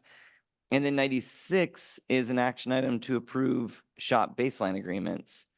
As noted on the change list, the baseline agreement for the Stockton Channel Viaduct project in San Joaquin County is being deferred. This project will come back to a future meeting, and this has been discussed with Caltrans, and they concur with that strategy. So with that change, this item will approve 4 shop baseline agreements and establish these agreements as a basis for project delivery and monitoring. Staff recommends approval of tabs 95 and 96. Thank you, John. Do we have any speakers online on either of these two items? Not seeing any requests at this time for these items. I have no speaker cards in my hand. Anyone in the room would like to address them? Seeing none, we're bringing it back to the dais. What's the will of the commission? I'll make a motion. Approve. Motion by Commissioner Tiffany, second by Commissioner Cruz. Any questions or comments? Seeing none, all those in favor? Aye. Opposed? Abstentions? That passes unanimously. I just want to foreshadow a bit because I think I just heard 3 or 4 tummies in the audience starting to growl. We will take a lunch break at 12:15. I want to be sensitive to what may be around these premises, especially for our guests in the audience. Would 45 minutes for our lunch break be okay? Not seeing anyone object to that. At 12:15, right around there, we'll take 45-minute lunch break. With that, let's go to item 97, Local Partnership Program. Kayla. Commissioners, tab 97 is an action item to amend the 2022 Local Partnership Formulaic Program of Projects. This action leaves 94,901,000 of the 2022 Local Partnership Formulaic Program funding available for programming through June 30th, 2026. Staff has reviewed these requests and found them to be consistent with the Formulaic Program guidelines and policies. Therefore, staff recommends your approval of tab 97. Thank you, Kayla. Going back to Justin first. Any speakers online on tab 97? Not seeing any request to comment from our online speakers. Okay, currently I have no speaker cards. Okay, bringing it back to the dais. Is there a motion on tab 97 or questions? Motion to approve. I think that Clarissa Falcone Oh, wait, may have been softer but quicker to the motion. always happy to defer to Commissioner Falcone. And second by Commissioner Bradshaw. Any questions or comments? Seeing none, all those in favor? Aye. Opposed? Abstentions? That passes unanimously. Thank you. We are moving on to 98 and our active transportation program. Lori Waters. Commissioners, tab 98 is an action item to consider an amendment to the 2023 Active Transportation Metropolitan Planning Organization Program of Projects for the Southern California Association of Governments. The Active Transportation Program guidelines allow each large metropolitan planning organization to maintain a contingency list of projects that they can amend into their program should a program project be canceled, as long as we make that amendment to their program before the adoption of the 2025 ATP statewide component. This is what SCAG is requesting at this time. Due to the cancellation of 3 projects, the Southern California Association of Governments is requesting the following amendments to their 2023 ATP program. They would like to delete the City of Artesia's Pioneer Boulevard Improvement Project, the City of Palm Desert's Bicycle Low-Speed Electric Vehicle Route Project, and the City of Fillmore's Active Transportation Program Needs Assessment Project. These 3 projects could not be delivered as expected. With the funds freed up from the deleted projects, SCAG would like to program funds to the City of Maywood's Randolph Street Bike and Facilities Improvement Project, the San Gabriel Valley Council of Governments East San Gabriel Valley Sustainable Multimodal Improvement Project, the Riverside University Health Systems Riverside County Safe Routes for All Palm Springs Project, the Riverside University Health Systems Riverside County Safe Routes for All Cathedral City, and City of Ventura's Santa Paula Trail East Ventura Station to Wells Road project. SCAG is also requesting to make some programming adjustments to the City of Simi Valley's Arroyo Simi Greenway Phase project. The specific funding details are all noted in the book item. There is one slight correction to the book item. The San Gabriel COG East San Gabriel Valley Sustainable Multimodal Improvement Project will not be fully programmed, as it says in the book item, but one segment of a larger project will be fully programmed. Staff recommends approval of this amendment to SCAG's 2023 Active Transportation Program. Lori, thank you. Appreciate that. We know staff's recommendation. Justin, is there anyone online to speak to this? Not seeing any of our online attendees at this time requesting to comment. Great. I have no speaker cards. Bringing it back to the dais on this action item. So moved. Second. Motion by Vice Chair Grisby, second by Commissioner Bradshaw. Any further discussion? Seeing none, all those in favor? Aye. Opposed? Abstentions? That passes unanimously. Thank you, Lori. We're going back to John Prey for items 99 through 101. Yes, 99 through 101 are all shop allocations, so we'll take them together. Tab 99 is an action item for a shop minor program construction allocation for a project on Route 15 in Riverside County. This project was not on the delegated minor A project list that was approved by the commission in June, and therefore the project is required to come in for an individual allocation. Tab 100 is an action item for shop construction allocations. August is always by far our largest meeting for construction allocations in the shop program because of the many projects that Caltrans delivers at the end of the fiscal year. So this item will allocate $1,065,117,000 for 52 shop projects. And just as a reference for context, we're typically around 200 to 300 million at a typical commission meeting. So a lot more at this meeting. These 52 projects will also accomplish a lot more. They'll be fixing 7 bridges, 610 lane miles of pavement, 254 culverts, and 326 TMS elements. And that's just the 4 primary asset classes. So a lot of good stuff Caltrans is pushing out at the end of the fiscal year here. So thanks, Caltrans. And I think it also shows that the deadlines mean something. And in a fiscal year, it's good to get these things all pushed out. So appreciate that, Caltrans. There is 40 million coming to San Diego County here. Hooray. Not to be overshadowed by, I just want to shout out District 12 in Orange County. About over 300 million of that billion is from that area there. So a lot of the pavement lane miles coming from that area. So a lot of good, good stuff coming out of there, good stuff coming out of everywhere. So that is tab 100. And then tab 101 is an action item for shop pre-construction support allocations. This item will allocate $98,914,000 for 74 shop pre-construction phases for PANED, PSNE, and right-of-way support. Staff recommends approval of tabs 99, 100, and 101. Thank you, John. Justin, any speakers online for any of these 3 items? Not seeing any requests from our online attendees to speak on any of these items. Thank you. Douglas, anyone in the room? Seeing no one in the room other than someone who'd like to take the 300 million in cash home with her? No, there. Okay, that's okay. I'm back to the dais then, and Commissioner Falcone.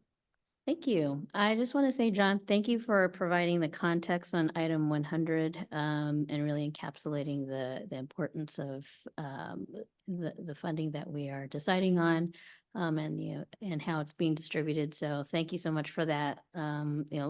Always love to have that kind of, why does it matter? Answered in these kinds of briefings. So thank you. Thank you. Commissioner Falcone, would you like to tag a motion? Absolutely. I am going to move that we support. There's a motion by Commissioner Falcone, a second by immediate past Chair Eager. Are there any questions or comments? Seeing none, all those in favor? Aye. Opposed? Abstentions? That passes unanimously. John, thank you for the update and your enthusiasm. It is 12:17. I said 12:15. So the 45 minutes is going to start when my gavel strikes this little round wooden piece that they've given me. So you'll have till 1:02. So thank you. We'll see you in 45 minutes.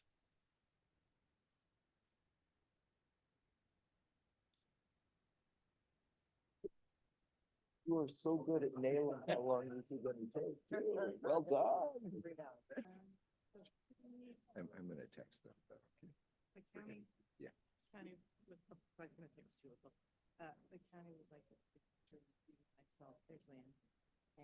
Oh, good.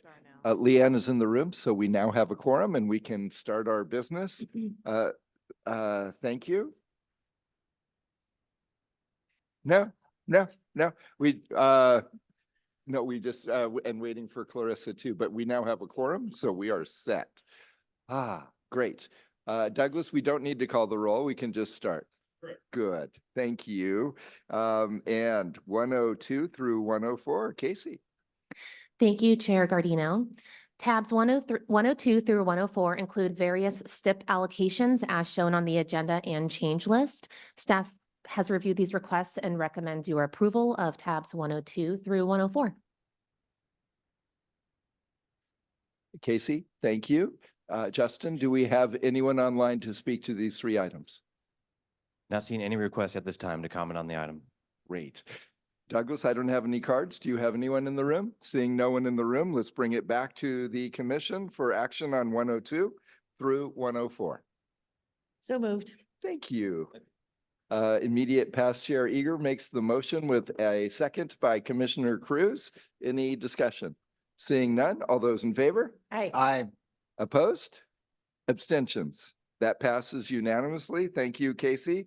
Kayla, 105, please.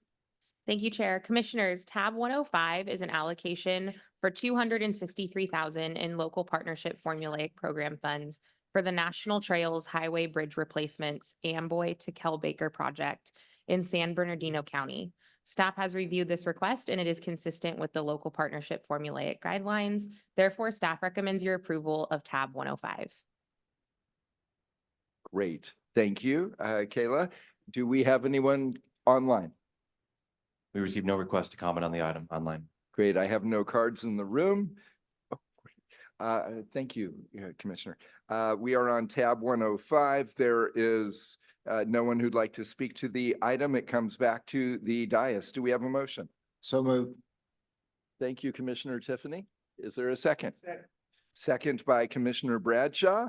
Discussion? Seeing none. All those in favor? Aye. Opposed? Abstentions?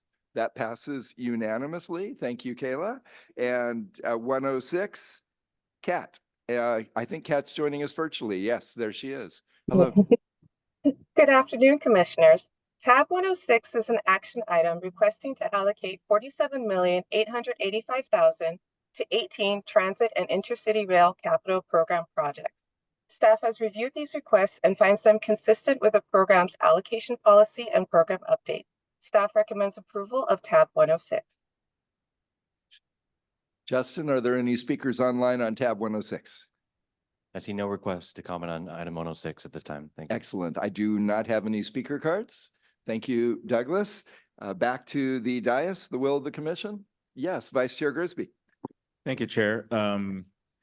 Just looking at this, I noticed there's some items here for contactless pay, which is great.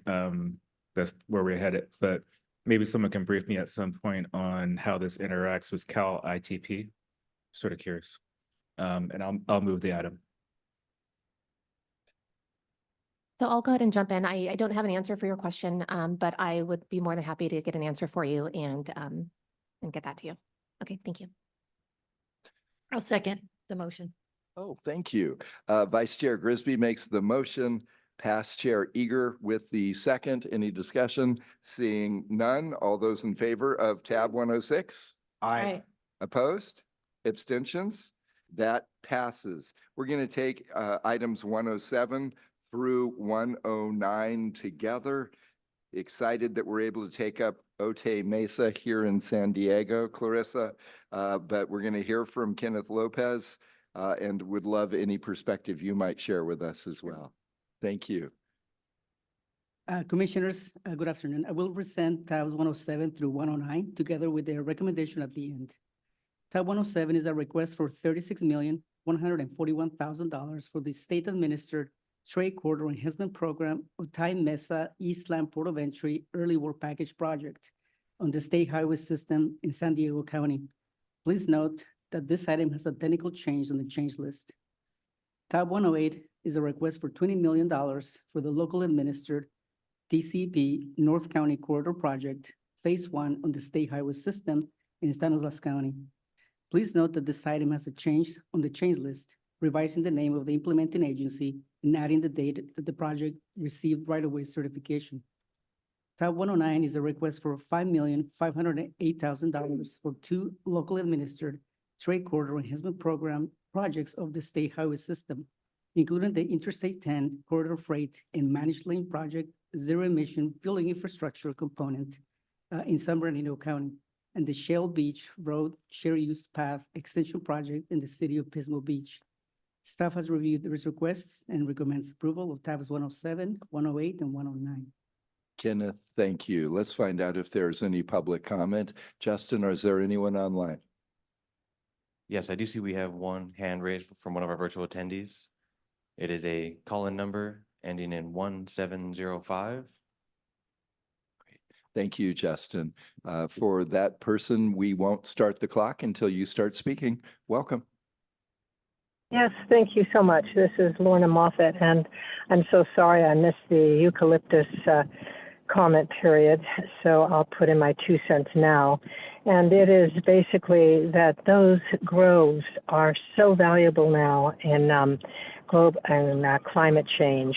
So those 228 trees, each one sucks up about a ton of carbon a year if they're about 75 years or older, and it produces 260 pounds of oxygen a year. Plus it sucks up the air pollutants from cars, which is now a proven reason why we're getting Alzheimer's and dementia in children and adults. It's ongoing studies, and you can see it on Alzheimer's website as well.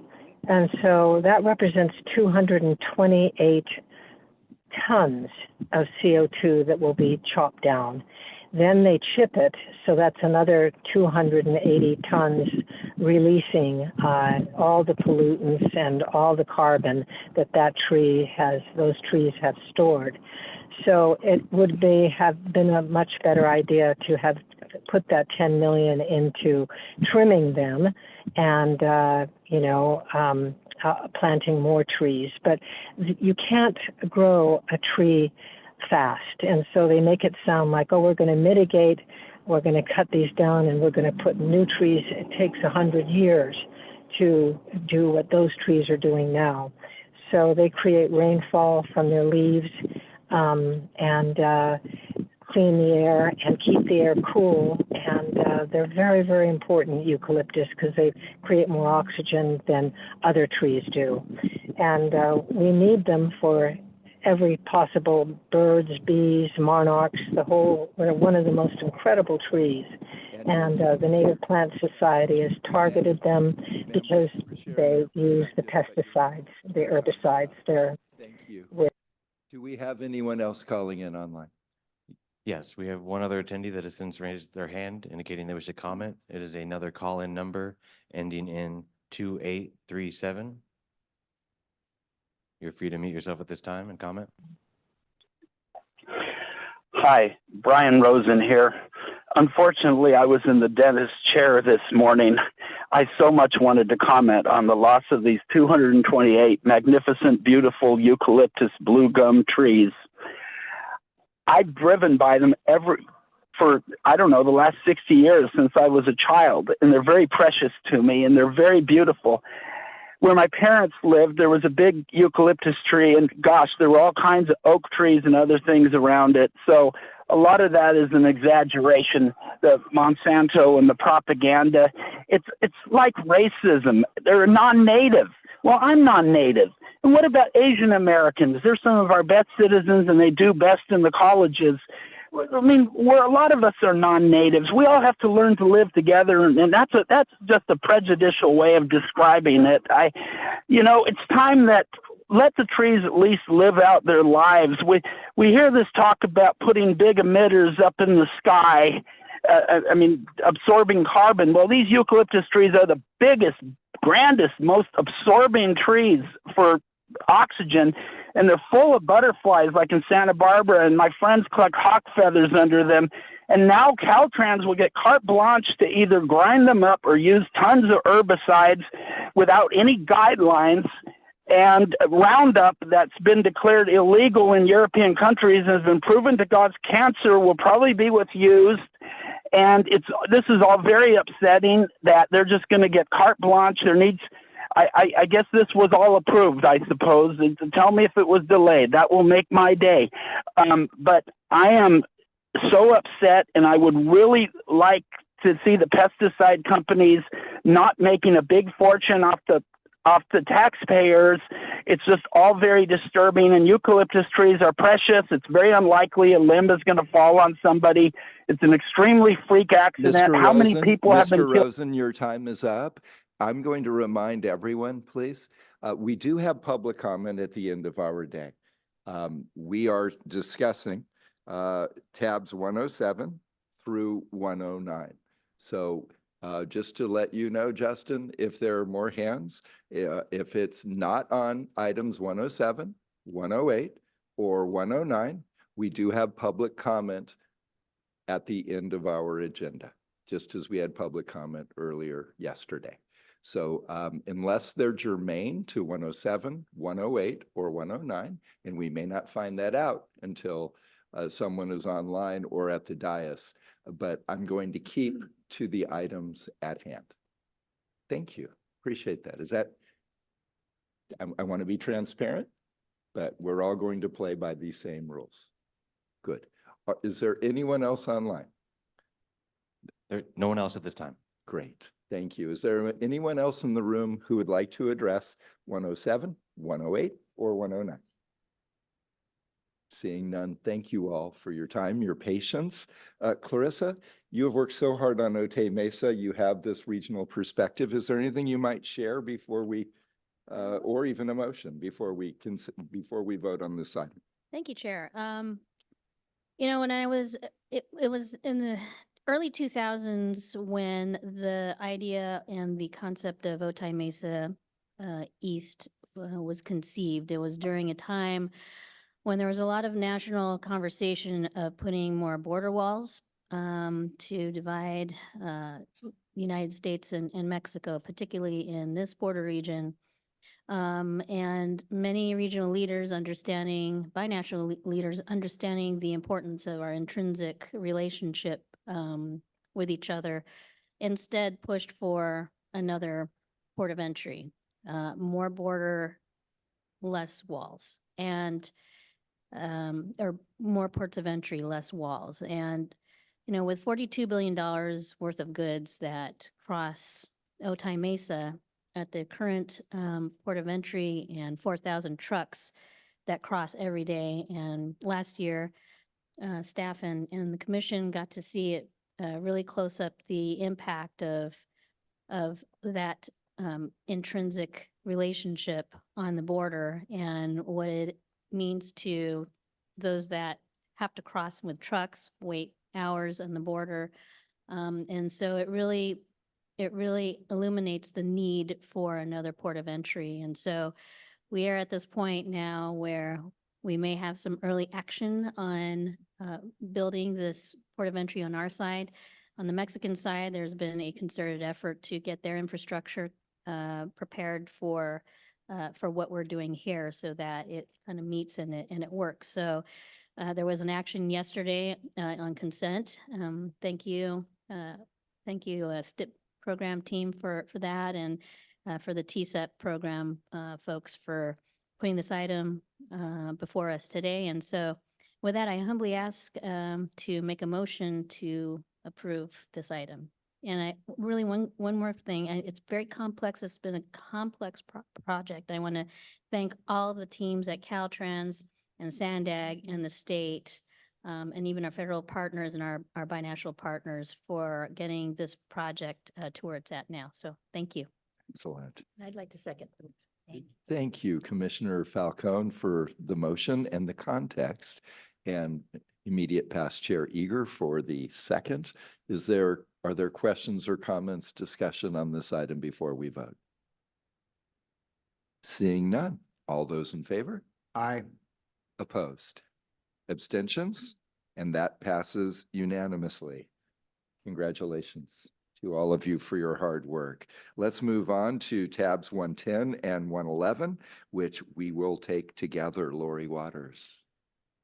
Excuse me, Commissioners, tab 110 is an action item to approve 9 active transportation program allocation requests totaling $5,991,000. Tab 111 is an action item to approve an advance allocation request of $975,000 for the Dry Creek Parkway Trail project in Sacramento County programmed in fiscal year 25-26. Staff has reviewed these requests and finds them consistent with the active transportation program guidelines and the adopted program. Staff recommends approval of tabs 110 and 111. Lori, thank you. And I think I may have misspoke and said 109 and 110. So thank you for, okay, in my head, I misspoke. Did I say it right? Okay, good. Thank you for that validation. Justin, do we have any online speakers? We have no online speakers for 110 and 111. Anyone in the room? Douglas? No, no one? Okay, let's bring it back to the dais. What is the will of the commission? Yes, Vice Chair Grisby. Just want to express my personal excitement about the Riverside Civil Rights Walk. There's so many great museums in the area that are focused on whether it be Latino history or the African-American civil rights struggle. So like, it's great to see that Riverside, my hometown where I grew up and born, is so focused on inclusion. So exciting. I'd like to move the item. Fantastic. Vice Chair Grisby, thank you for the regional context as well. Is there a second? Second. Second by Commissioner Bradshaw. Any discussion? Seeing none. All those in favor? Aye. Opposed? Abstentions? Thank you, Lori Waters. That passes unanimously. We're going to go to items 112 and 113 together. Rebecca Light is joining us virtually, I believe.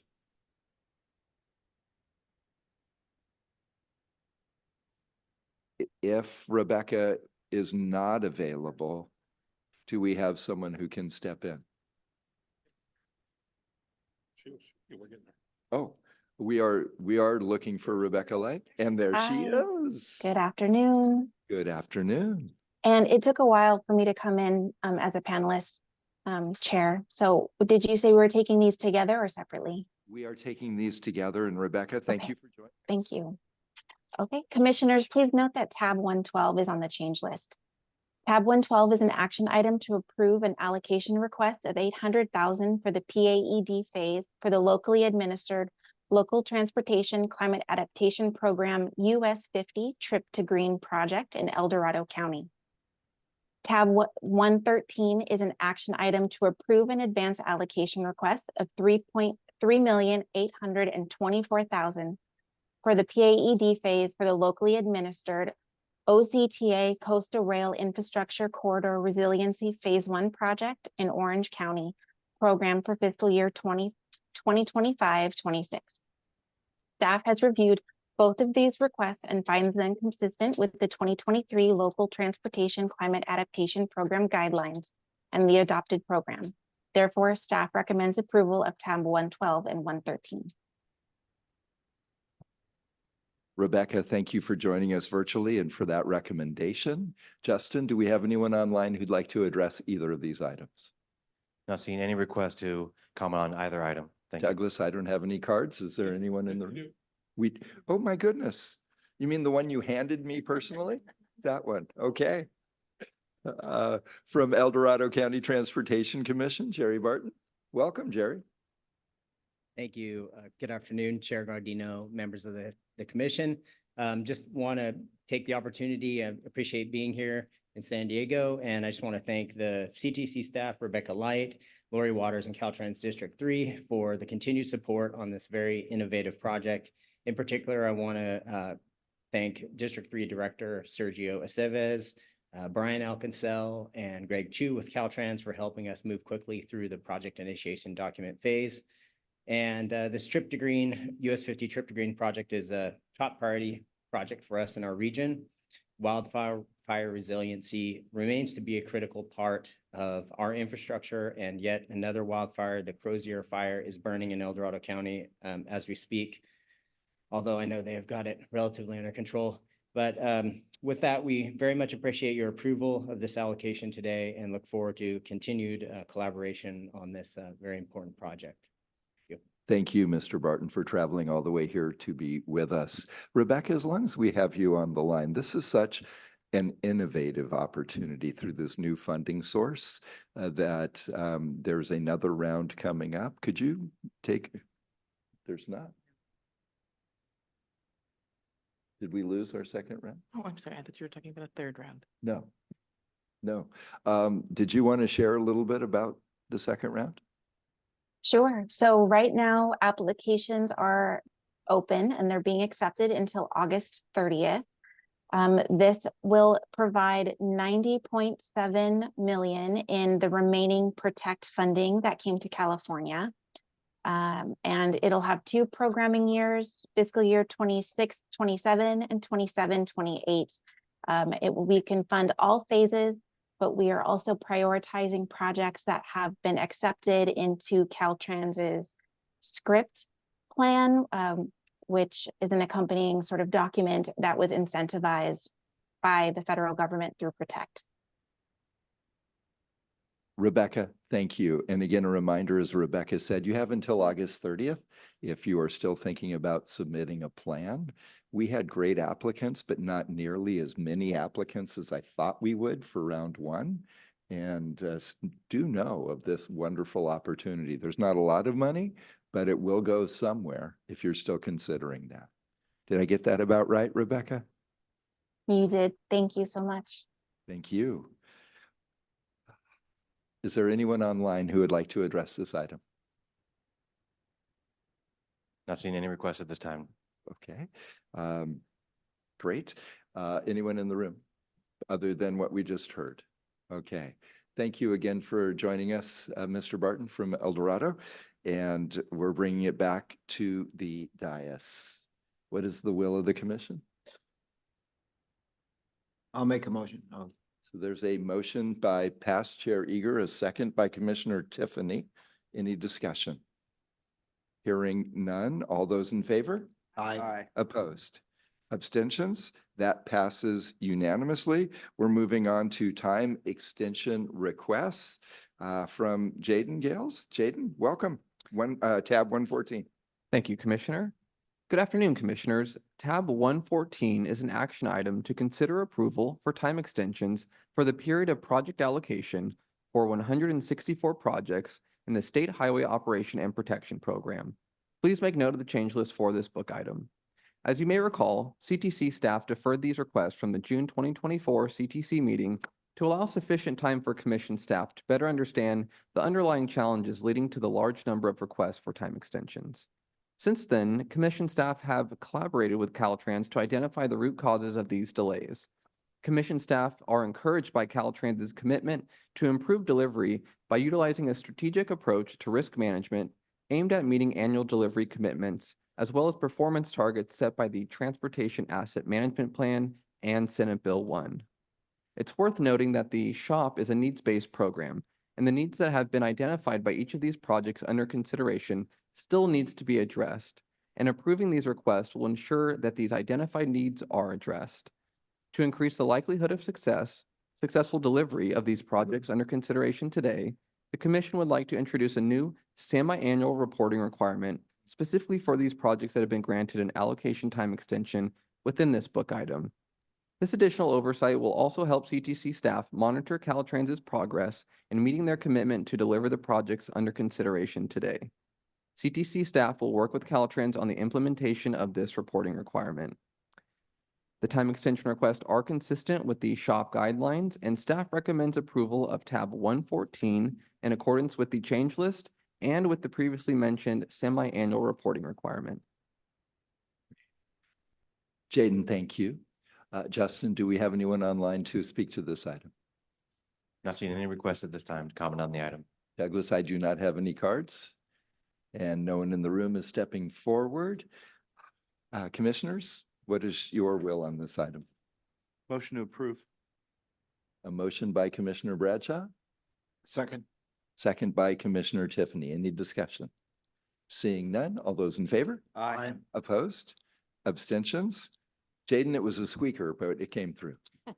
Okay, we're going to take items 115 through 128 together, but we have an opportunity in these items to hear from Kat Kim, Jaden Gales, Casey Ruggiero, Kenneth Lopez, Lori Waters. And it looks like most of them are stepping forward. And I believe Kat is on the screen. Yes, excellent. Kat, thanks for joining us remotely. And why don't you start us off? Thank you, Chair. Good afternoon, Commissioners. I'll be taking tabs 115 through 128 together. Tab 129 was withdrawn as reflected on the change list. Tabs 115 through 128 are time extension requests for projects in various programs as referenced on the agenda. Staff has reviewed these requests and finds them consistent with their respective program guidelines. Staff recommends approval of tabs 115 through 128. Kat, thanks for corralling and speaking for the team. But hey, Jaden, Casey, Kenneth, Lori, you have any different perspective on this? We're No, all good. Good. we support what Kat stated. Great. Okay, do we have anyone online to speak to these items? Not seeing any requests from our online attendees to comment on the items. Okay, Douglas, anyone in the room? Not seeing anyone. Kat, thank you again. 115 through 128. Bringing it to the dais. Brother Chair, I also support Kat and we'll move this for approval. Wonderful. Commissioner Bradshaw, thanks for making the motion. Commissioner Falcone, thank you for the second. Discussion. Seeing none. All those in favor of 115 through 128 as Kat Kim presented them to us, say aye. Aye. Opposed? Abstentions? That passes unanimously. Great job, team. As you heard from Kat, item 129 has been withdrawn. That brings us to tabs 130 through 132. Jaden. Thank you, Chair. Commissioners, tabs 130 through 132 are action items to consider approval for State Highway Operation and Protection Program time extension amendments for 2 project allocation time extensions, 1 contract award time extension, and 3 project development expenditure time extensions as an exception to the State Highway Operation and Protection Program guidelines. Staff has reviewed tabs 130 through 132 and recommends your approval.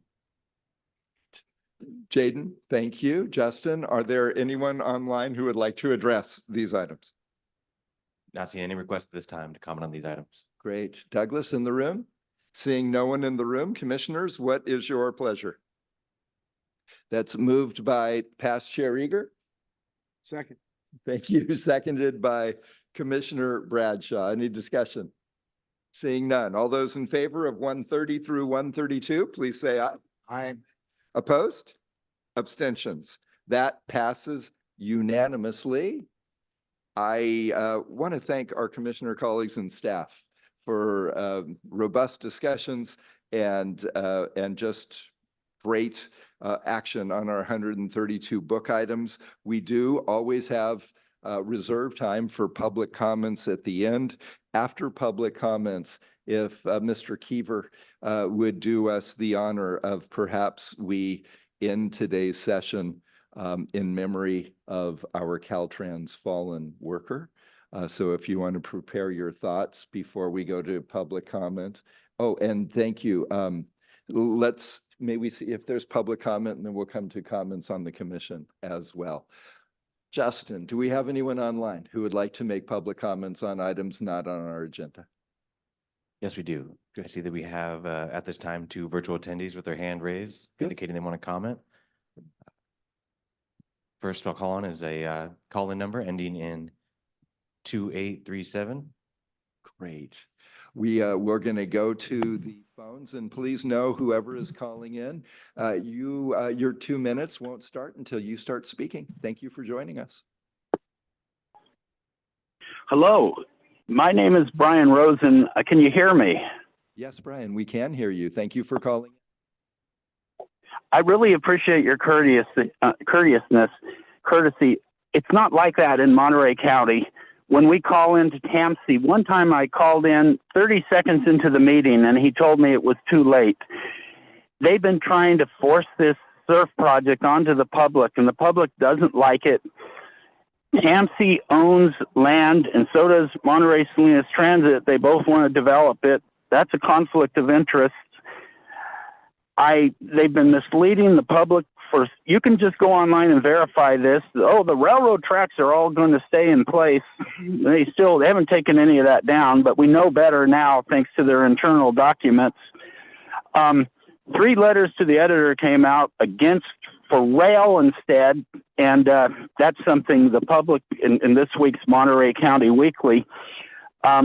Rail could bring people right into the heart of Fort Ord Dune State Park. Right now, there's a hand car operation that's kind of expensive, but boy, what a location drop off, even if we had a mini amusement park train to bring in handicapped, disabled, and elderly, as well as people from disadvantaged communities right into the heart of the park. I sure wish the Transportation Commission would take over the rail to Monterey. The traffic has gotten so horrendous, and the county transportation agency was talking about doing a sales tax years ago and that funding would be available in 9 years. Nothing's happened. The traffic just keeps getting worse and worse and worse. And the surf is going to be extremely environmentally destructive. It's the second most important sand dunes in California. And it's not going to bring disadvantaged people in. It's going to be a long walk. The Coastal Commission already has pointed that out in their analysis.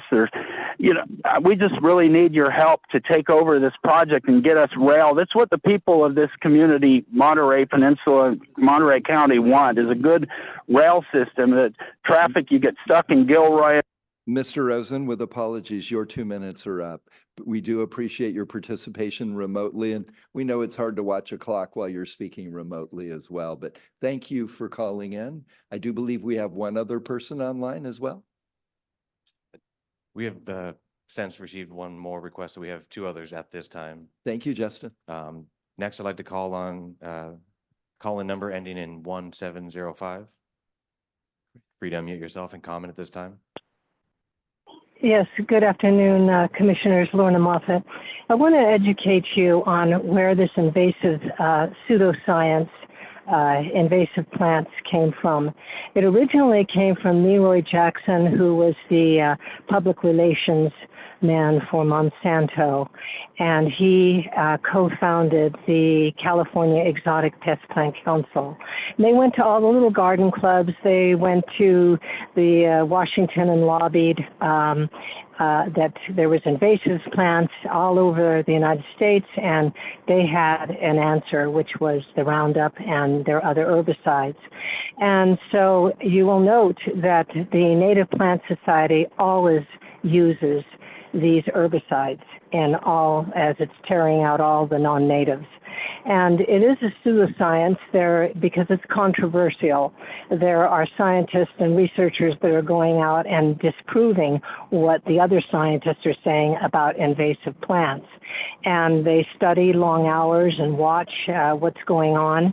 And so I just want you to know that we have to get away from these herbicides. They are tons being spilled across our nation because of these chemical companies and the misinformation that they give. And it's very important to say if you want to use permaculture, that's another thing altogether. But the eucalyptus trees is a victim of that, and they plan to take every single eucalyptus tree out in the name of fire hazards, when at Angel Island, the eucalyptus were the only trees that did not burn. The oaks burned and everything else burned. It was a catastrophic brush fire. After they had removed thousands of eucalyptus, there were 6 acres left. And when the fire came to the 6 acres, they didn't burn because of the fog drip from the leaves. So thank you so much for this opportunity. Thank you for being such a good steward of your 2 minutes. You were right on the dot. I believe there is one other speaker online. Yes, thank you. We have one other at this time. Call-in number ending in 7091. Please feel free to speak. Hi, Sydney Ramsden Scott. Monterey. For so many reasons, the SURF project is going to be an environmentally destructive and hardly accomplish anything that couldn't already be done by turning the third lane of Highway 1 into a bus-only lane. 92 full-grown trees would be cut down for a start for this very ill-advised project. The Coastal Commission has already recommended that the permit for this very bad proposal be denied, which we're thrilled about. I want to encourage the California Transportation Commission to look seriously into a light rail system from Castroville west to the Monterey Peninsula. That would be my choice, with larger tracks coming down from both San Francisco and Santa Cruz and San Jose and up from Salinas, all meeting at a hub in Castroville or someplace near Castroville. And the money not spent on SURF, the SURF project, could instead be spent on greatly expanded bus service all over the cities of the Monterey Peninsula. And this is very, very much needed because we're just, this week is car week. We're just inundated. I mean, there are so many cars on, it's impossible to get around. So thanks to people like Brian and Lorna. Maybe someday we will finally get the light rail solution to some of the overcrowding on Highway 1 coming in and out of the Monterey Peninsula. I would also like to say about item 42, please do not take the eucalyptus out. They are the beautiful guardians of that stretch of Highway 101. They are majestic. Ma'am, I'm sorry, but and- your 2 minutes are up. Thank you Thank very you, much, thank though, you. for Okay, thank for you. participating remotely. Justin, do we have any other online participants today?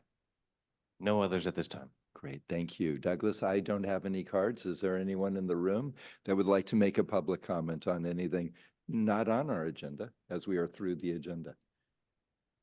Seeing and hearing none. Thank you all for participating both remotely and online. I'd love to turn it over to our host commissioner, Clarissa Falcone, and then to Mike Heaver. Oh, sure. Why don't we go to Commissioner Falcone and past Chair Eager, because I'd like to end with Mike. Sounds good. Thank you, Mr. Chair. And I just want to thank everyone for coming to San Diego and desiring to come to San Diego every year. I am always happy to know when we have that on our agenda for the year that San Diego makes the cut again. I want to say again, a career that is been highlighted a lot last couple of days, and want to wish Teresa a very long and happy retirement life. Thank you for all you've done for the state of California and for all of us. And to our lost Commissioner Tavioni and our fallen workers, we are very heartened with the loss of. It's been kind of a bittersweet hearing, as these hearings tend to be. Lots of highlights and lots of sometimes there's some sadness. However, there's also 2 CTC babies that were born as well a couple weeks ago. So I also want to just highlight the collegiality of this body, our commissioners. It was expressed yesterday by an elected official to me that they were very impressed with, the way we do our meetings and the message, Mr. Chair, that you have brought forth and how we engage better with each other, even if we don't always agree. And so that was highlighted to me by an elected official. And finally, looking forward to going to Bakersfield. So like the Olympic passing of the flag, I pass it along to Bakersfield, whoever the host commissioner is. I think it's this one. So Good segue. absolutely. So thank you all, and really proud to serve with all of you. Thank you. And thank you for saying that. I promise we didn't practice this, but I was going to make sure that you all know that in October, we will be in beautiful downtown Bakersfield in Kern County And they're doing some amazing work there too, and they're gonna show off some of the things that have been happening in the last 2 or 3 years, and I know they'd love to have all of you there. There's some great little restaurants in downtown Bakersfield. There's a old hotel that is haunted, and there's actually handprints there? in the wall. I don't know, are we staying there? There's handprints in the wall from the ghosts that have been there in the past, so. Well, I ain't staying there. We won't tell them. That's where it is. Yeah. Anyway, we look forward to seeing you in the Central Valley in 2 more months. So thank you. Thank you to our gracious host and upcoming host as well. Any other comments from our commissioner colleagues? From our executive director? Okay, I want to turn it over to Mike Keever. Yeah, thank you, Chair Gardino, and a very productive meeting. Pleasure to work with all of you.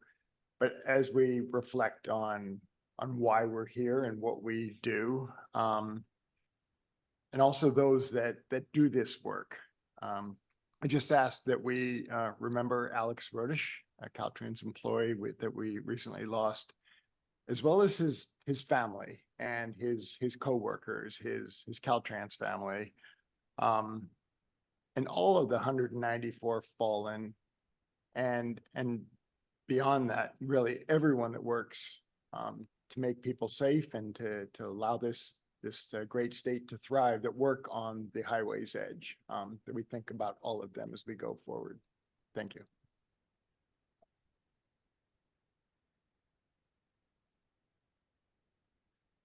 Mr. Keever, thank you. As we adjourn, by working together yesterday afternoon and today, we have been able to program and allocate $1,839,274,000 in mobility improvements to benefit Californians, creating 20,232 jobs.